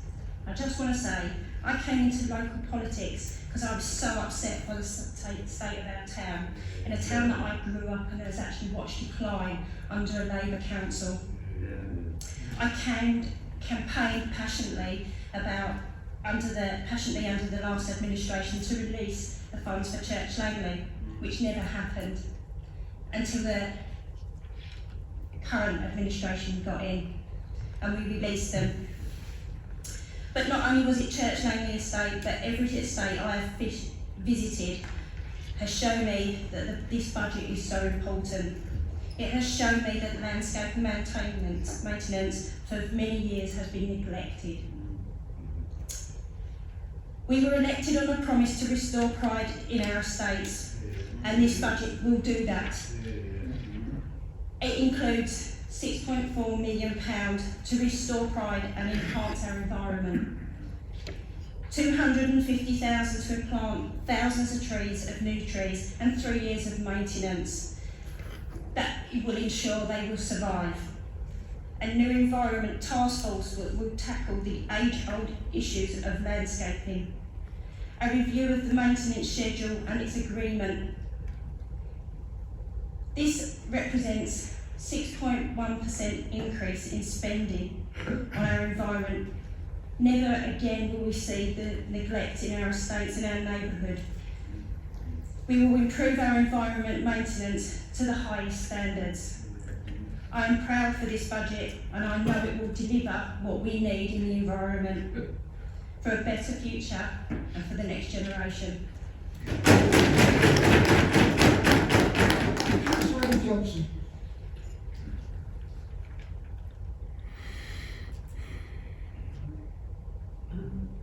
This one. Thank you, Mr. Chairman. As you know, I normally don't stand to speak in this chamber. I think it's theatre. It is, it's theatre. It has to be done. I'd rather just work on committees and do the job of a councillor and work in my ward. But just like Councillor Danvers to get his facts wrong. Or is he just telling porkies? I don't know. We haven't had the budget full council at Essex yet, so none of us four county councillors have voted yet. And I'm the chairman, and I abstain at every meeting, so I won't be voting for or against it. So actually you're accusing me, and you named me tonight, of doing that very thing. And you're right, Essex has frozen council tax. Not 3 times, 6 times in 10 years. And in those same 10 years, what have the Labour group in Harlow done? Raised council tax. And just so we know, Essex County Council is in a good state of affairs. They're in the top quartile of county councillors in the country because they know how to manage their money, they know how to manage their services. But I do take a dim view when someone talks about me and gets the facts wrong, Councillor Danvers. Thank you, Mr. Chairman. Councillor Watson. So we hear that we've had, oh, sorry, I'm not used to speaking either, so I prefer to let others, but on this occasion, we hear tonight that we, party opposite, don't like to treat our residents in Harlow as cash cows. They don't like to take advantage of them and their self-esteem. They're a council rent-paying tenant. The increase in this budget at a time the cost of living rises in all areas, including the national insurance rise imposed by our government, will absolutely cripple many of the residents. And only twice have rents in this council raised by such a high percentage. And when was that? 2009 and 2012, both under Tory administration councils. So it seems that you don't want to raise the taxes, but you do want to raise the costs of the vulnerable people in this town. In addition to this, the decision to discharge the council's duty to the private sector, something this Labour council, this Labour group would never do, with so many landlords unconcerned about the living standards, and that's supported by the incredibly bad Tory government policy of permissive development. I fear for what options people most vulnerable on our housing register will be faced with. Our previous council leader, Mark Ingle, worked tirelessly to prevent other councils and other local authorities from discharging their duty and sending vulnerable people to live in Harlow, far away from their support networks, far away from anything they know, and putting them in a more vulnerable situation. With this policy and this proposal to do so, vulnerable people in Harlow are put at risk of the same practice. It's a great concern to many people, and it should be a great concern to everyone in this room. It's completely irresponsible. Also, in addition to this, I wasn't going to speak on this, but the proposal to fix CCTV. I deal with crime on a daily basis in my role. I monitor a massive amount of CCTV cameras. I hand over the CCTV, I give my statements. I've been a victim of crime, I've watched my own crime being recorded on CCTV. It's an absolute insult that is your suggestion. CCTV does nothing if there is not the staff there to monitor it, process it, analyse the data, to do anything like that. It's a waste of money. We need the staff there to manage the crime. So for me, I just think, that's an absolute insult.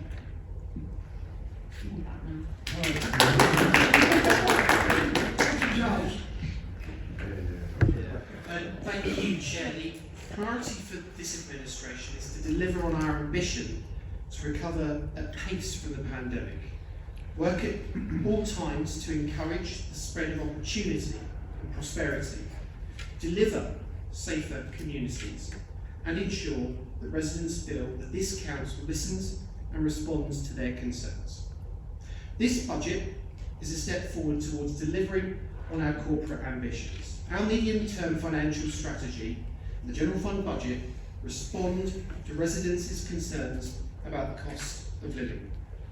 This year's council tax cut is a signal of things to come from this administration, as we are determined to deliver a 0% council tax increase over multiple years. That is the hallmark of a council that is on the side of residents. The Budget Resilience Reserve, spread across the 3-year medium-term financial strategy, highlights our commitment to keep the cost of living low. That is what separates us from the opposition. We believe that as stewards of taxpayers' money, we have a responsibility to intervene and use the levers at our disposal to respond to the fears and anxieties in the town about making ends meet. This opposition would rather increase the tax base before even considering to respond to the realities on the ground. That, Chair, is unforgivable. This budget protects our much-loved community services.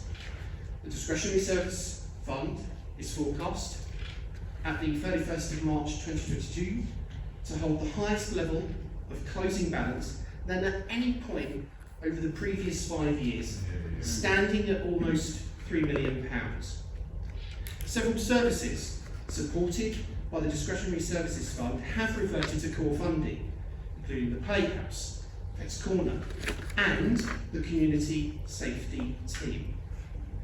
This programme of returning services to core funding will continue in future years, subject to the ability to contain the costs within the general fund budget. There is no ambiguity when it comes to the Council's position on the Discretionary Services Fund. Much-loved community services will be safeguarded, and a long-term future will be strengthened by a programme of commercialisation, not a dirty word, and attempts to further invest in projects that improve their sustainability. That is our commitment to this town. We are also investing in other community services. Today, I can announce that 70,000 has been added as an investment by this council to support Sam's Place.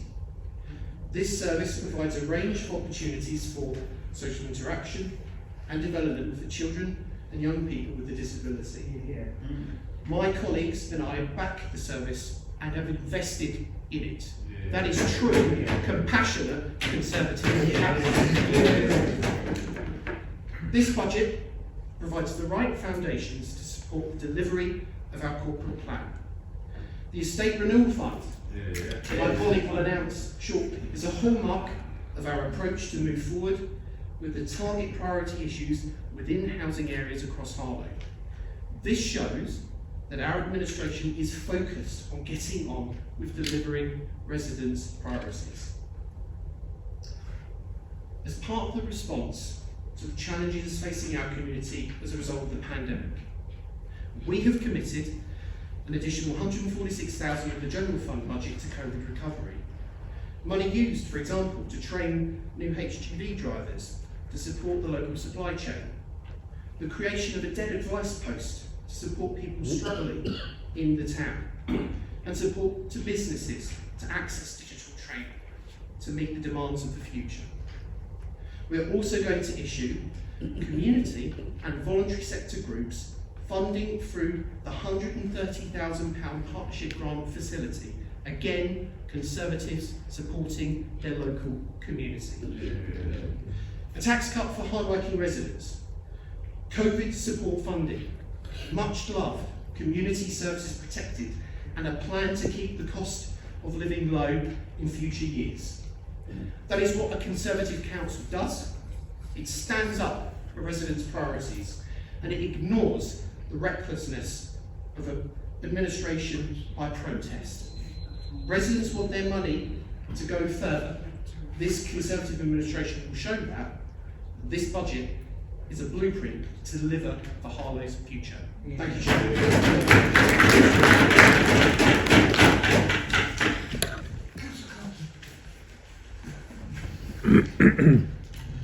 Thank you, Chair. I'm disappointed to hear from Councillor Danvers, who's been the resources portfolio holder for many years, about his criticism of the increase in rents. As he will be well aware, the rents are paid into the Housing Revenue Account, which is a ring-fenced account entirely separate from the general fund, over which we can have no influence at all. The rent increases are set by regulation.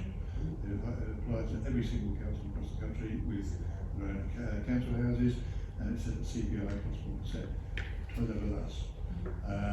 We can have no play over that whatsoever. Yes, obviously it is disappointing, but there is obviously housing benefit available to those and other benefits to those who are in receipt of housing benefit. Turning to Councillor Watson's point about discharging our duty to the private sector, this is, we haven't actually finalised the strategy yet. We will be working with Councillor Wilkinson to agree a way forward.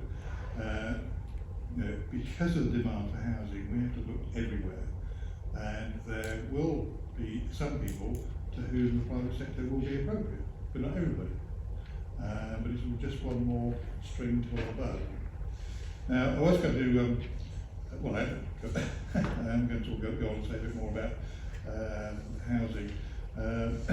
Councillor Swords has stolen what my thunder about new buildings, so I'll move on. It's not just about new homes. We have a £122 million 5-year plan to maintain and improve our council homes and flats. This is not just bring them up to decent homes, but decent homes plus. We had intended to do it a few years ago, but as you may recall, we had rent reductions for 4 years, which rolls through finances up. Clearly, the safety of our tenants and leaseholders is paramount.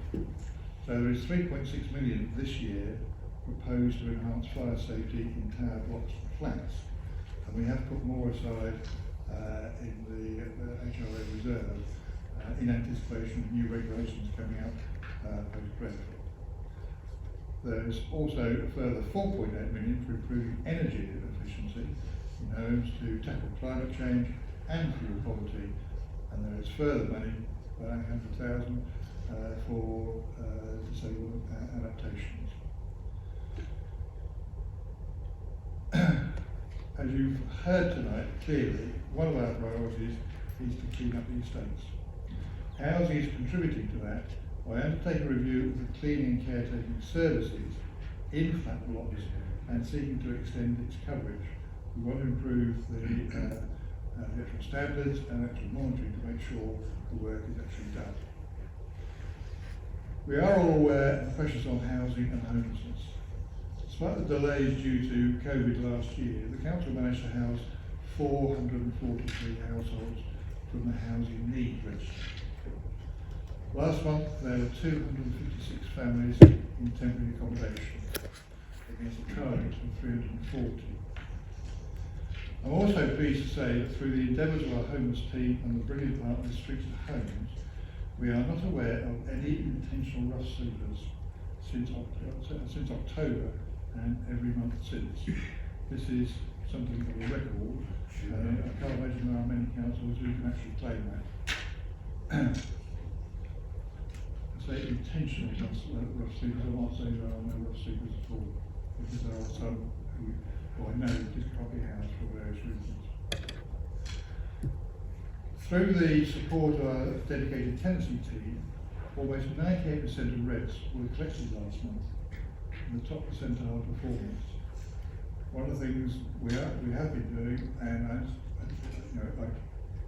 recognise it's been going on for a number of years, that we are providing a lot of support to our tenants during this tough time.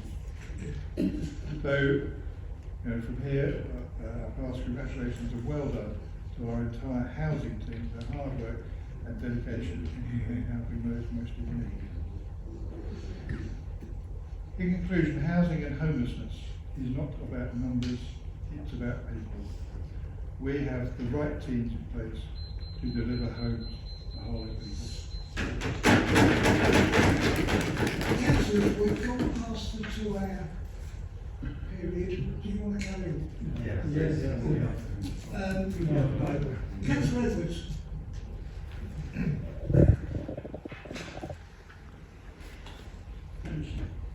Firstly, just to briefly talk about the privileges you're offering back to the people of Harlow.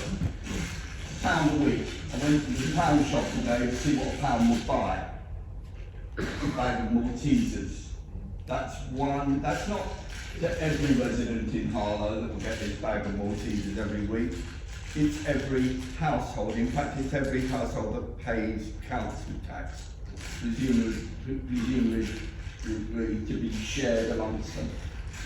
So that's what we're talking about. Then I wanted to talk about, well, why is this budget so arguably reckless? And it's reckless, and you've only got to read the reports that actually went to the cabinet. Page 78.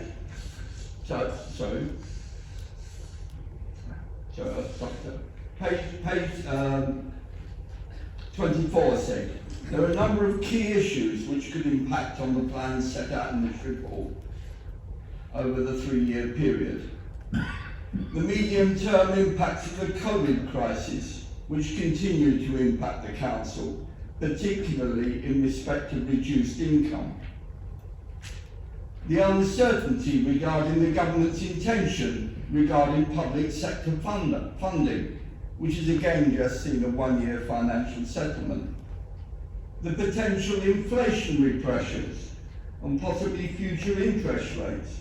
And today we saw inflation is likely to go up to 7.2%. And we also saw a raise in the interest rates today. Uncertainty regarding the ongoing welfare reform process and the rollout of universal credit by managed migration. It's still difficult to protect the financial costs, protect the community and social impacts and the future losses to the council as a result of this migration. This was in your own reports. This is why there are reserves there. It then goes on page 30, the current economic situation continues to be volatile and unpredictable. Increased and unpredictable volatility in income streams, including business rates and housing rents.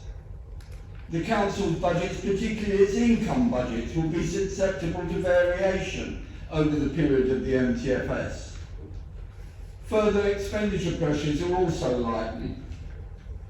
Cabinet should also be aware of the considerable potential pressures on the uncommitted level of the reserves, the possible fluctuations in council tax and rent income as a result of the ongoing impacts of COVID-19. There are a number of, and then page 78, there are a number of key financial risks which have not been eliminated. The unprecedented circumstances experienced as a result of the national COVID crisis. The council's incomes are especially difficult to predict as a result of the COVID crisis and are subject to fluctuations. That's why reserves are there. That's why we protect those reserves. You then go on to then look at what the budget includes, and what you haven't talked about tonight is actually some of the new charges that you're going to introduce. So if you're a school child and you want some outreach sessions from the museum, the outreach session is going to now be charged a new charge of £2.50. Is that the Yes, yes, Right, I'll wrap up. Just one little thing before I do finish, Councillor Johnson. You might want to speak to the leader of Essex County Council, who in your Harlow stated that the Essex budget will be going up by 4.49%. As reported by the BBC. And is made up of 2.99% county council tax, including 1% specifically for adult care and a further 1.5% for adult social care that was deferred last year during the pandemic. Cynically, one can almost say it was also deferred last year because it happened to be an election year, but far be it from me to mention that. So the county council and the police and fire together account for an increase in total of 11.23%. Thank you. Councillor Durkin. Thank you very much, Chair. And I tend to agree with Eddie when he says that this meeting is theatre. It's not a comedy, it's a tragedy. We've already seen the actors, certain councillors, instead of doing the correct thing by speaking to you as the Chair, speaks directly to the camera. We also know that certain other individuals are not speaking to you, but actually speaking to their boss. I have to be honest with you, I don't envy your position as Conservatives at the present time, with the complete chaos and the outrage that is taking place in the failure of our government in what they are doing and what they are saying. We are seeing resignation after resignation. We've seen U-turns after U-turns over these particular issues. And how can anybody, even senior ministers, have no faith and confidence in the leadership of the Conservative government? And Eddie, in some ways, is correct. Most people don't listen to this, don't get this, don't understand it. But it's the national things that make the difference to people. And we're in a terrible position under this current Conservative government, and let's bring on election to let the real people have a decide. Why is that important to this budget debate tonight? Because the announcement that my colleagues and your colleagues have said, it's not new. There's nothing new in this money. It's not real money. All these announcements have been made before. Not one more penny has been put into the bank account of Harlow Council in the way that these people are describing. It's a falsehood. It doesn't exist. Everybody knows that you have to make applications to receive the money, quite rightly, to make sure that the money is going to be spent correctly and wisely over these issues. At least I am grateful that there is no sponsorship of roundabouts this year for the second year running, which I'm quite pleased to see that. In relation to regeneration, can I just also say, I know that the Conservatives on that side think that the town is a terrible mess and is awful and broken windows and all these other things, and we're coming out of the slime, because regeneration is about evolution, but the insulting people and the insulting Harlow residents that somehow they're coming out of the swamp just actually shows the limited knowledge they've actually got over these particular issues. Can I also say, and I know that we've got an esteemed colleague in the back there, and everybody knows regeneration is not one party. It takes a lot of people to make regeneration and rejuvenation happen, and we have to all work together. So this idea that Harlow Council is going to create all this thing is a falsehood. It simply isn't true. We all know that, they know it as well. But if they're saying that Harlow is such a mess, then what's happened to the Harlow Enterprise Zone? When my colleague was on a video only a few weeks ago saying how wonderful it was. What about the Keogh Park? That we worked in partnership, and there are people in the audience who have been very supportive and very helpful to make that happen. What about the new housing that we have built, both public and private, that is making a difference to our community? What about the investment that has gone on with our support in partnership with the development, design and construction in Harlow College? What about the town centre? They're saying it's such a terrible place. It's out there. That is the living town centre. We've had development at Bushfair, I know, the Stowe, Old Harlow and other areas. My final point would be is that I completely agree with my colleague in front of me that CCTV is cheap. It's tacky. All it is a machine. Actually, what people want is real people on the street, are visible, available, supportive and helpful. And that's why we think that this budget is falsehood, it's rubbish, it will not work, it will damage our economy, damage our community, and that's why we're opposed to it. Thank you, Chair. By pure coincidence. I will get on to the thrust of our budget, but I must just address a few points. In the space of this evening, we've been told that it's a theatre, it's disgraceful how we've behaved. He's even looking to the camera now. You can get the chair. Sorry, Chair, it's in the etiquette. That's Very order. I'll just get on with it. I'll get on with it because I've been called an idiot this evening. I've been told that it's disgraceful, it's lies, it's bribes, so on and so forth, but there's no theatre. I actually take the fact that we've heard nothing, pretty much, about our budget as a glowing endorsement. We've heard about national government is a disgrace. Essex County Council is a disgrace. So on and so forth, so on and so forth. Nothing about our budget, because clearly there's no criticisms. However, the only criticism I picked up from Councillor Downford was about something that we have no control over, namely the rent levels and how terrible it is that the rent levels are going up. But it's also terrible that we're cutting council tax. So it's all right to give with one hand, take away with the other, unless it's on that side of the chamber, in which case it's not okay, but it is okay. That's not a policy of Attlee or even, dare I say, Blair. That's a policy of Vicky Pollard. Yeah, but no. That is the policy of the Labour Party. And I might just remind them that this is not a £55 council tax cut. Councillor Edwards clearly watched the news today.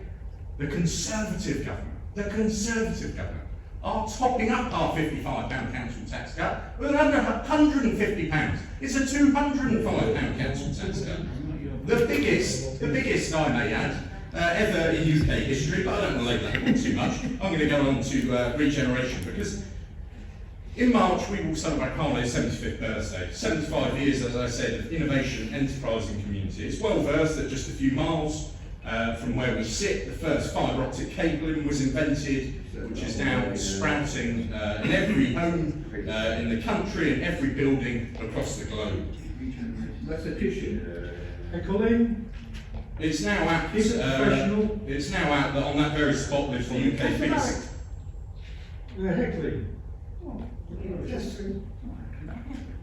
It's now out that on that very spot now lives the UK's biggest supercomputer and Europe's biggest data bank. In fact, I think the only other items that can claim such credit is the Great British JCB, probably Earl Grey tea, and perhaps the Prime Minister's father. But it's quite namely apt, quite aptly named rather, because it reminds me of a conversation I had in Christmas in a warden assisted home when I was calling out bingo numbers, which is a true story today. One resident who moved to Harlow from the East End in 1954 said that they'd enjoyed living in a post-war new town, and then the penny dropped. Our town is tired, it is post its best. But then the same penny cascaded its way down like a two-p piece at Southend seafront. We are a new town, not a post town. The best days of Harlow are not behind us, but in front of us. We just need to do one thing, put the new back in Newtown.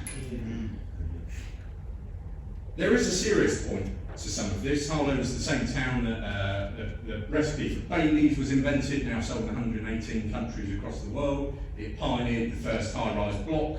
You know, if that doesn't rival the Shard, perhaps for height, it does for history. But there is a serious point to it, and it's not that Harlow's a place of, you know, drunk, failed electrician, come post-it note creators that love doing it at scarily high altitude. It's that Harlow is an extraordinary town. It's a town that has a stronger sense of pride than anywhere else I've had the fortune to be. It's a town that leads the country in architectural genius. A town that's created, innovated, moved our country forward. Did you know the post-it note was created in Harlow?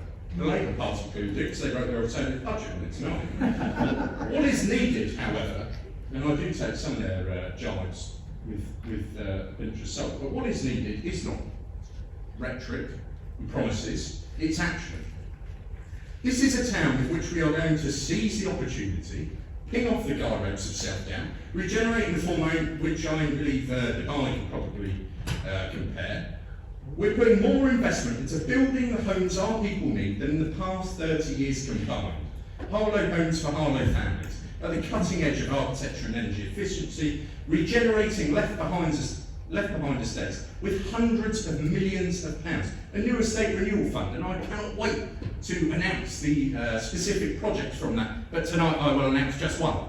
Every single council-owned football pitch in this town is going to have new goalposts, in which we can score more political goals. Ultimately, I do not believe, however, this budget is about bricks and mortar. Indeed, it's not about Bailey's, post-it notes, cabling, statistics, or even wonderful press statements. It's about improving the people of Harlow's lives. It's about putting the new back in Newtown. It's about making Harlow the best town in Britain to raise a family and to send your kids to school. The best place to start a business. The best place to live and to be. That is what our regeneration programme is about, and that is what this budget delivers.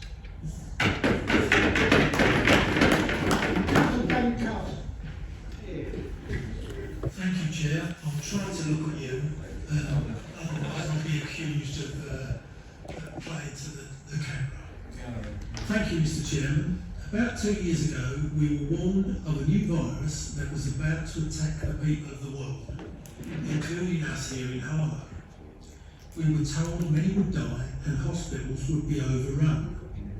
Scientists advised the government to restrict people's movements. They also said no vaccines were available, but that large pharmaceutical companies were working to get new treatments. So with the backing of all political parties, the government acted, shutting schools, theatres, cinemas, sporting venues, gymnasiums, pubs, restaurants, and many other establishments. They also wanted people not to travel, but to work from home.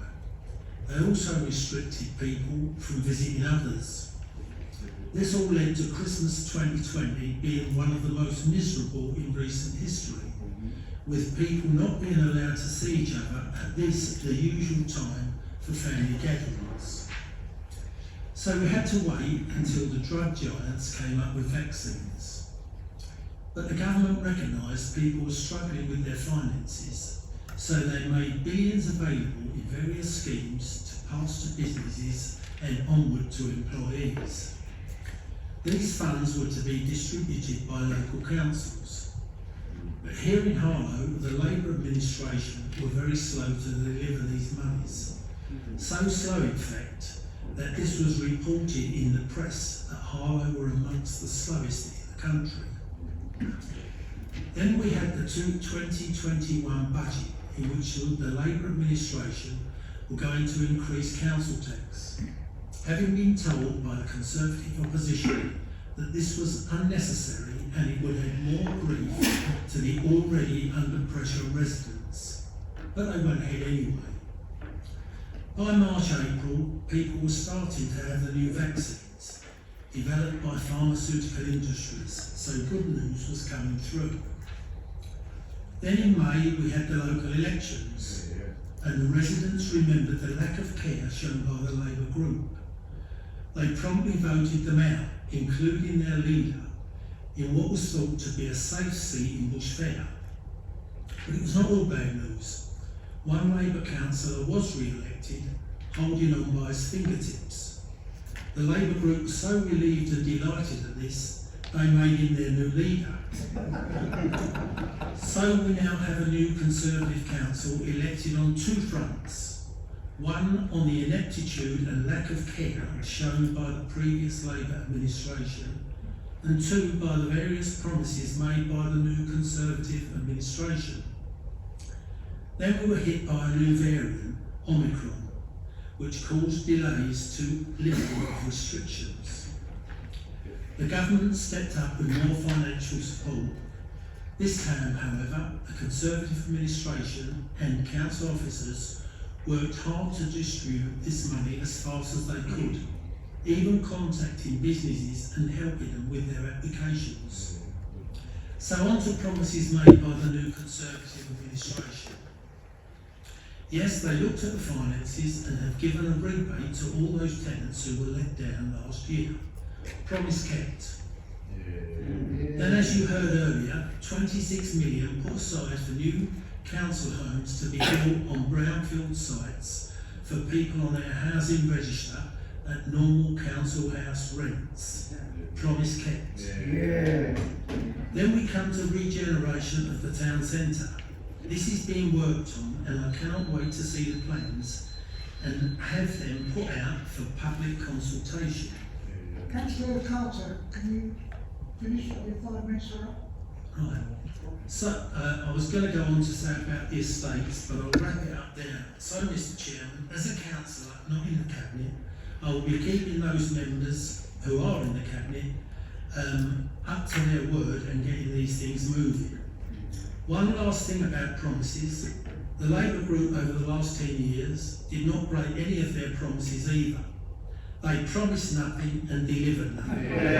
So I commend this budget and thank you, Mr Chairman, for allowing me to speak.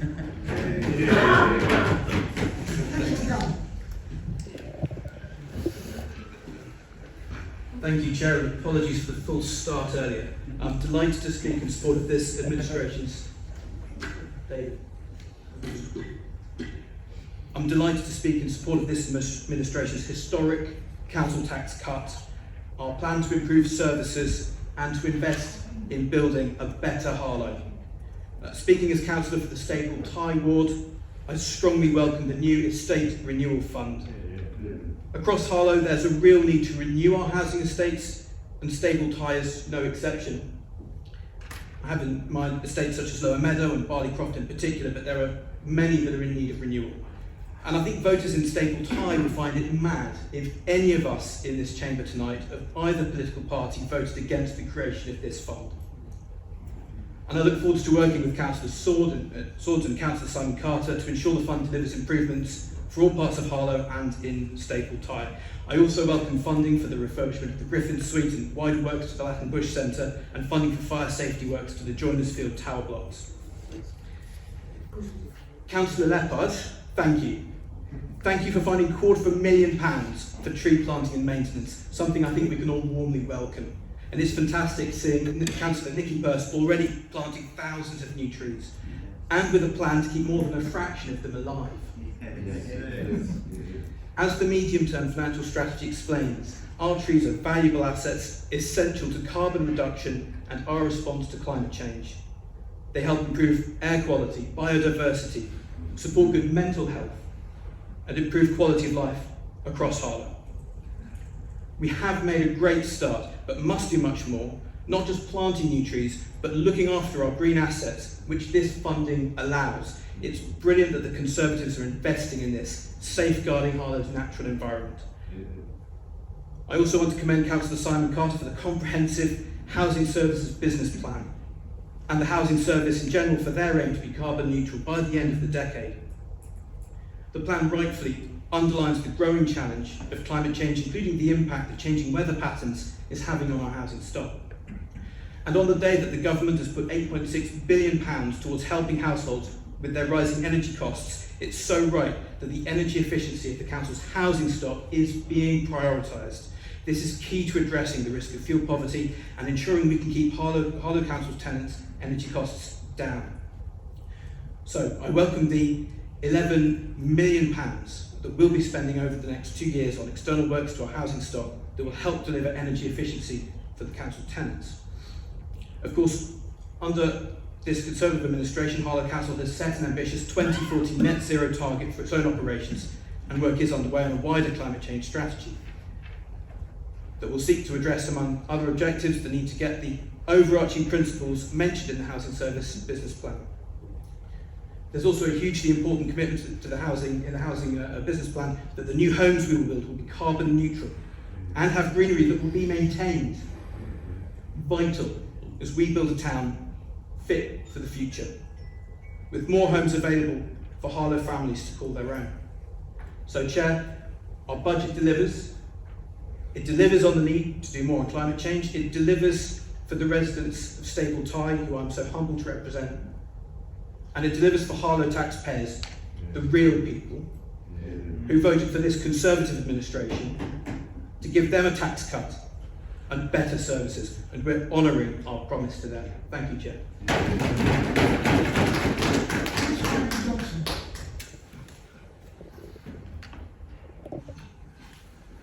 Thank you, Chair, and it's a pleasure to stand to support a historic council tax cut in this town. I did have a really witty opening written, Chair, for how to start this budget speech. But ever since Councillor Edwards spoke, I've sadly only, and God forgive me, I've only been able to visualise the horrific thought of a Labour-controlled council with Councillor Danvers sat on top of a mountain of 1.3 million bags of Maltesers that he wasn't going to eat, but he just wanted to save. And Joe, I've not got anything against saving. Winston Churchill, our former MP for this area, said that saving is great, but it's even better if your parents do it for you. And that's the key tonight, Chair, because for your parents to be able to save, for each generation to make the next generation better off, for each generation to pass on the chance of a better life, our parents need to be able to save. And it may be a few pounds, it may be a small amount that Harlow Council's share, if anything, is tonight. But I couldn't possibly let tonight go by without being able to put those pounds back into hard-working residents' pockets in Harlow, Chair.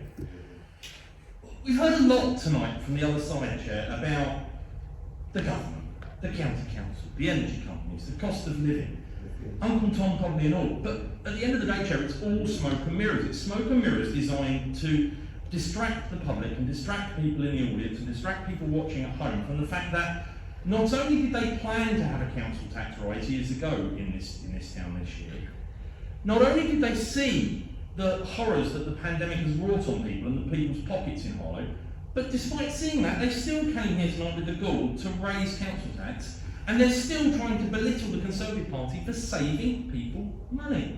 Yeah. Now, Chair, a tax cut is an investment in people. Yeah? It's an investment in people's lives, and that's what I want to vote for tonight, Chair. And this budget gives me the opportunity to do just that. It is an investment in our town. It is an investment in our housing stock. It is an investment in our estates and green spaces. And most importantly, Chair, it is investment in the people's pockets and not the council's bank account.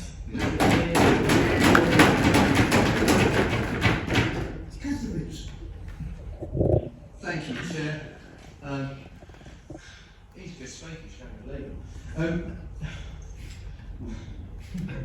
I think, Chair, that councillors on the other side of the chamber think they have the monopoly on being angry. I actually got into politics because I was angry. And it angers me even more that the same man who decimated this country's education system now claims he's going to level up the country. It wasn't level up, was it? Or was it big society? Or was it commercially savvy, strong and stable? I mean, they're very good at that. They're really good at managing to speak in the slogans. It's almost like, Chair, they were trained. But let's be clear, and I've said it before and I'll say it again, this Conservative budget is reckless. This Conservative budget does endanger the long-term finances of this council, and this Conservative Party will leave a black hole of nearly £1 million in local authority, this authority's finances. And all because 10 months ago, the Tories made an undeliverable promise to cut council tax from day one. And it does, as I've said before, put into jeopardy everything that Councillor Danvers, along with council officers, did to keep our finances strong and stable. Remember that, Teresa? Let's talk about the 3-year freeze, because sadly the administration didn't know the figures on this when we mentioned it last week, and to be fair to Councillor Lever, he has admitted as much. So it would be £160,000 in year one, it would be £323,200 in year two, compound interest, and always a maths teacher, and £489,664 in year three, which is a total of £972,864 that will be a black hole in finances. Bear with me, sorry. Let's talk about the £50 bribe for residents. Well, how far will that go? We already know it won't go far enough to cover the extra money that the county council and the Conservative county council and the Conservative police and crime commissioner will be knocking on the door to demand. As Councillor Swords has pointed out, we know Senator Sunak has come to the rescue for the short term, but what about next year and the year after that? And how far does the money go when everything else is going up? The Conservatives have no way to hide now. They're in control at every level of government, so ultimately the buck stops with them. And why are the county council having to raise their finances? And why is the Essex Police, Fire and Crime Commissioner having to raise his finances? They are doing it because their own government's cuts. Cuts to policing in our communities, cuts to Essex County Council, who have lost nearly £200 million of funding over the last 4 years.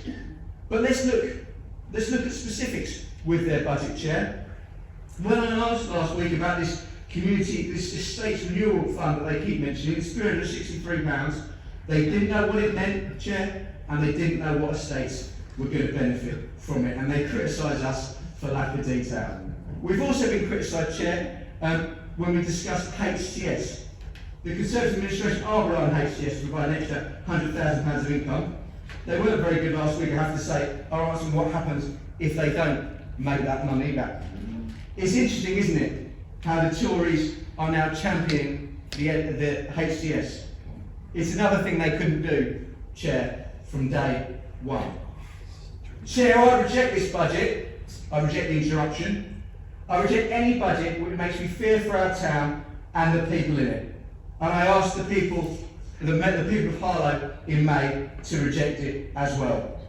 Like this Conservative government, this Conservative administration is already running out of time. And if we're not careful, they're going to run out of money as well. Chair, I fear for the future of this town. All we get from them are slogans.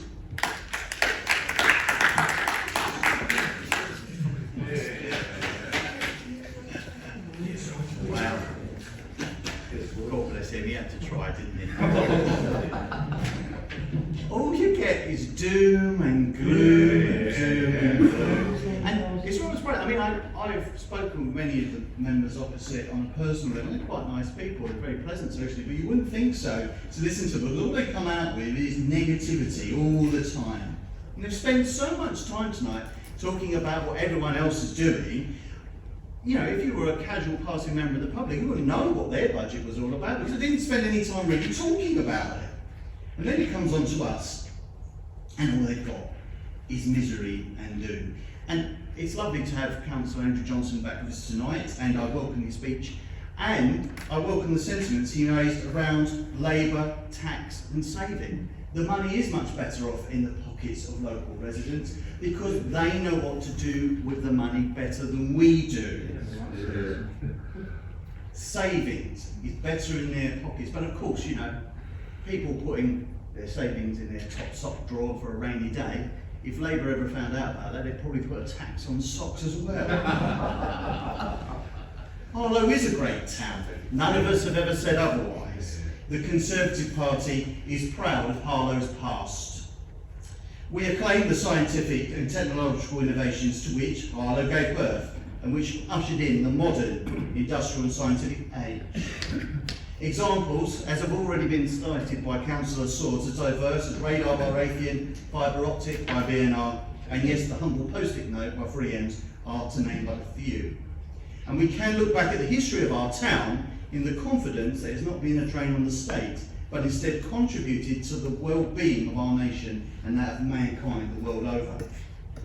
Harlow is a place where the people punch above their weight, seeking to claim little credit for their achievements. Instead, they are content to work with quiet industry and sobriety. That quiet industry and sobriety has been abused for too long by them over there. When we won the election back in May, it was a bleak inheritance, perhaps the bleakest any new elected administration could face. But we were elected to face it, and face it we have, squarely. No fudging, no dodging, no muddling along, no making do with second best.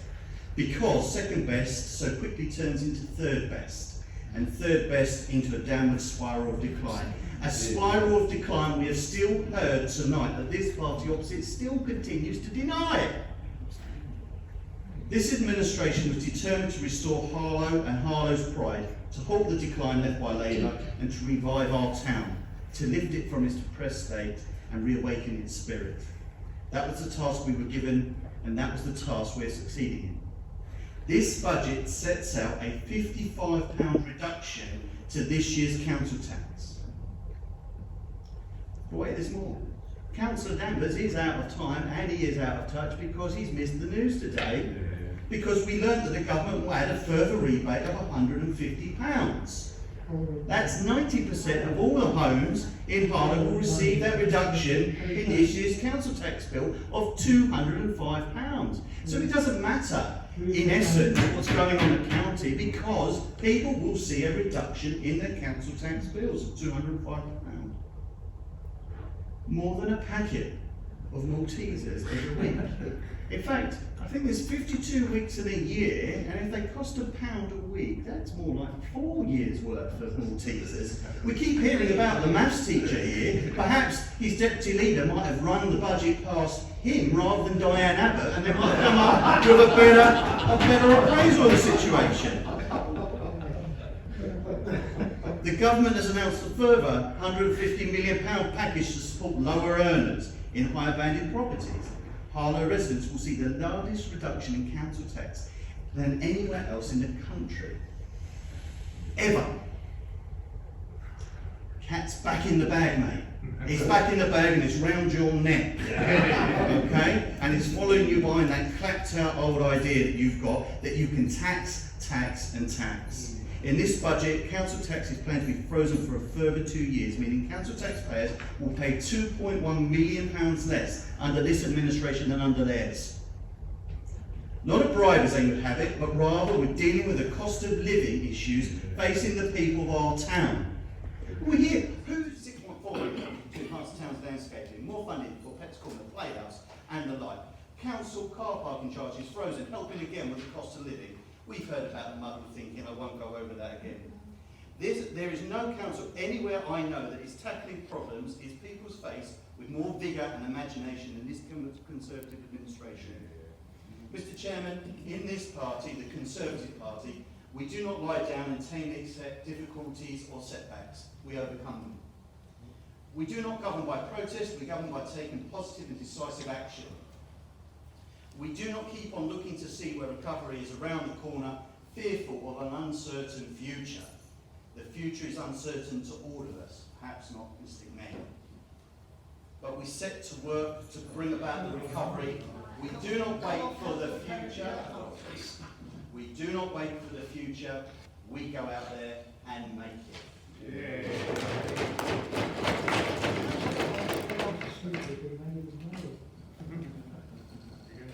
Thank you, Chair. Am I signing up now? Yes. Okay. Thank God. Well done, Chair. Yes, you are. Firstly, I think we've been accused tonight of acting recklessly. It's important to know, and we have spelled it out in our papers, and I've tried to spell it out tonight. All of these tax cuts are funded. We have reserves for this. We don't sit there just accumulating reserves just for a rainy day. If you're worried about a rainy day, go and buy a weather's future option on the Chicago Mercantile Exchange. That's what they're there for. We have these reserves are adequate. They've been signed off by the officer. I've spent months going through our reserves, looking at them, the movements of them over, and the demands on them over 5 years, every single one of them. I even asked, and never got a proper reply because the opposition and opposite never established it. What is the risk weighting criteria on each of these reserves? That's something we're going to do. But we did look at, we started to analyse the risks as well. Yeah, I'll give you one example, a very simple one. We set up, you set up, and I don't decry it in any way, the $1.5 million budget resilience reserve at the outbreak of the pandemic, which is fine, nobody had any precedent, no. But 2 years on, having gone through all the pandemic, only 200,000's been used. What is that money there for? It doesn't belong to us. Okay, that's my first point. One thing that I think must be addressed was an article which came out in your Harlow last week, straight after our budget, accusing us of secrets, lies and bribes. Yes, I won't. Well, when I first saw it, I thought, what's all this about? It's Tony Durkin announcing his imminent departure. The host of a new TV show here. Secrets, lies, bribes. Spin the wheel, Tony. I saw that these comments were in fact in relation to our budget. Allegations made without any substantiation. I won't even comment what some of the readers wrote, but anyway, be that as it may.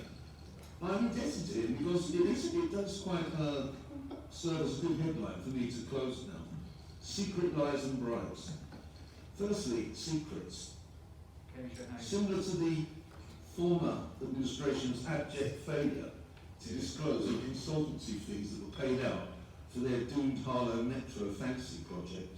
I think not. The source of funding for this tax reduction is clearly set in our papers for all to see.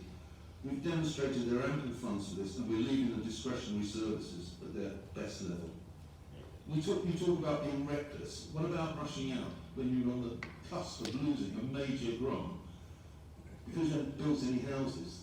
And then spend 12.6, you talk about 1 million hole, there is no 1 million hole, but there was a 12.6 million waste of taxpayers' money buying houses on the open market at 3 times the build cost. That's reckless.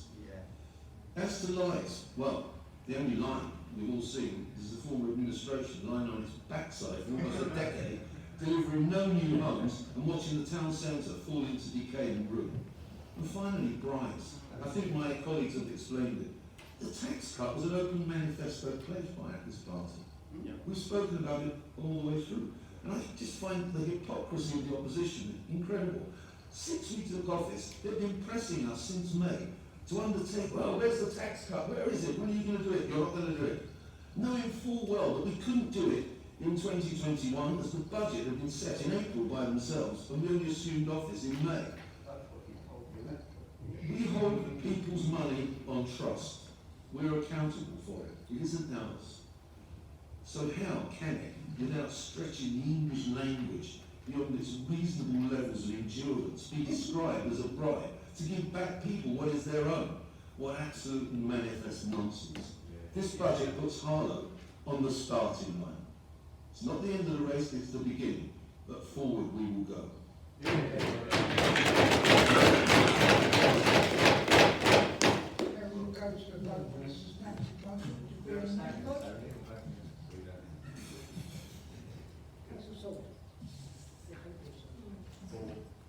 you, Chair. I'll call the names in order you can vote for, against or abstain. Councillor David Carter. For. Councillor Simon Carter. For. Councillor Charles. For. Councillor Churchill. For. Councillor Clark. Against. Councillor Danvers. Against. Councillor Davis. Against. Councillor Dunn. Against. Councillor Durkin. Against. Edwards. Again. Councillor Garnett. For. Councillor Gunn. For. Councillor Hardware. For. Councillor Andrew Johnson. For. Councillor Eddie Johnson. For. Councillor Leppo. For.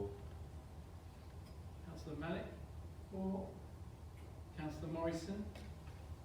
Councillor Morrison. For.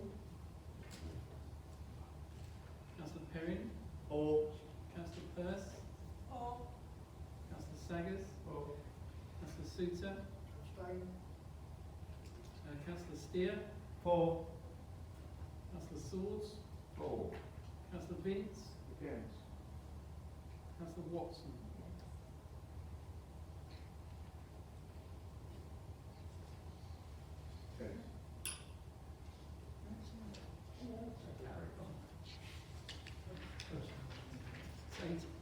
Eight against, 17 for, 1 abstention. Back to the agenda, item 9, H, referral from the Licence Committee for the DXE standards policy requiring inspection committees. Proposer, have you got a seconder?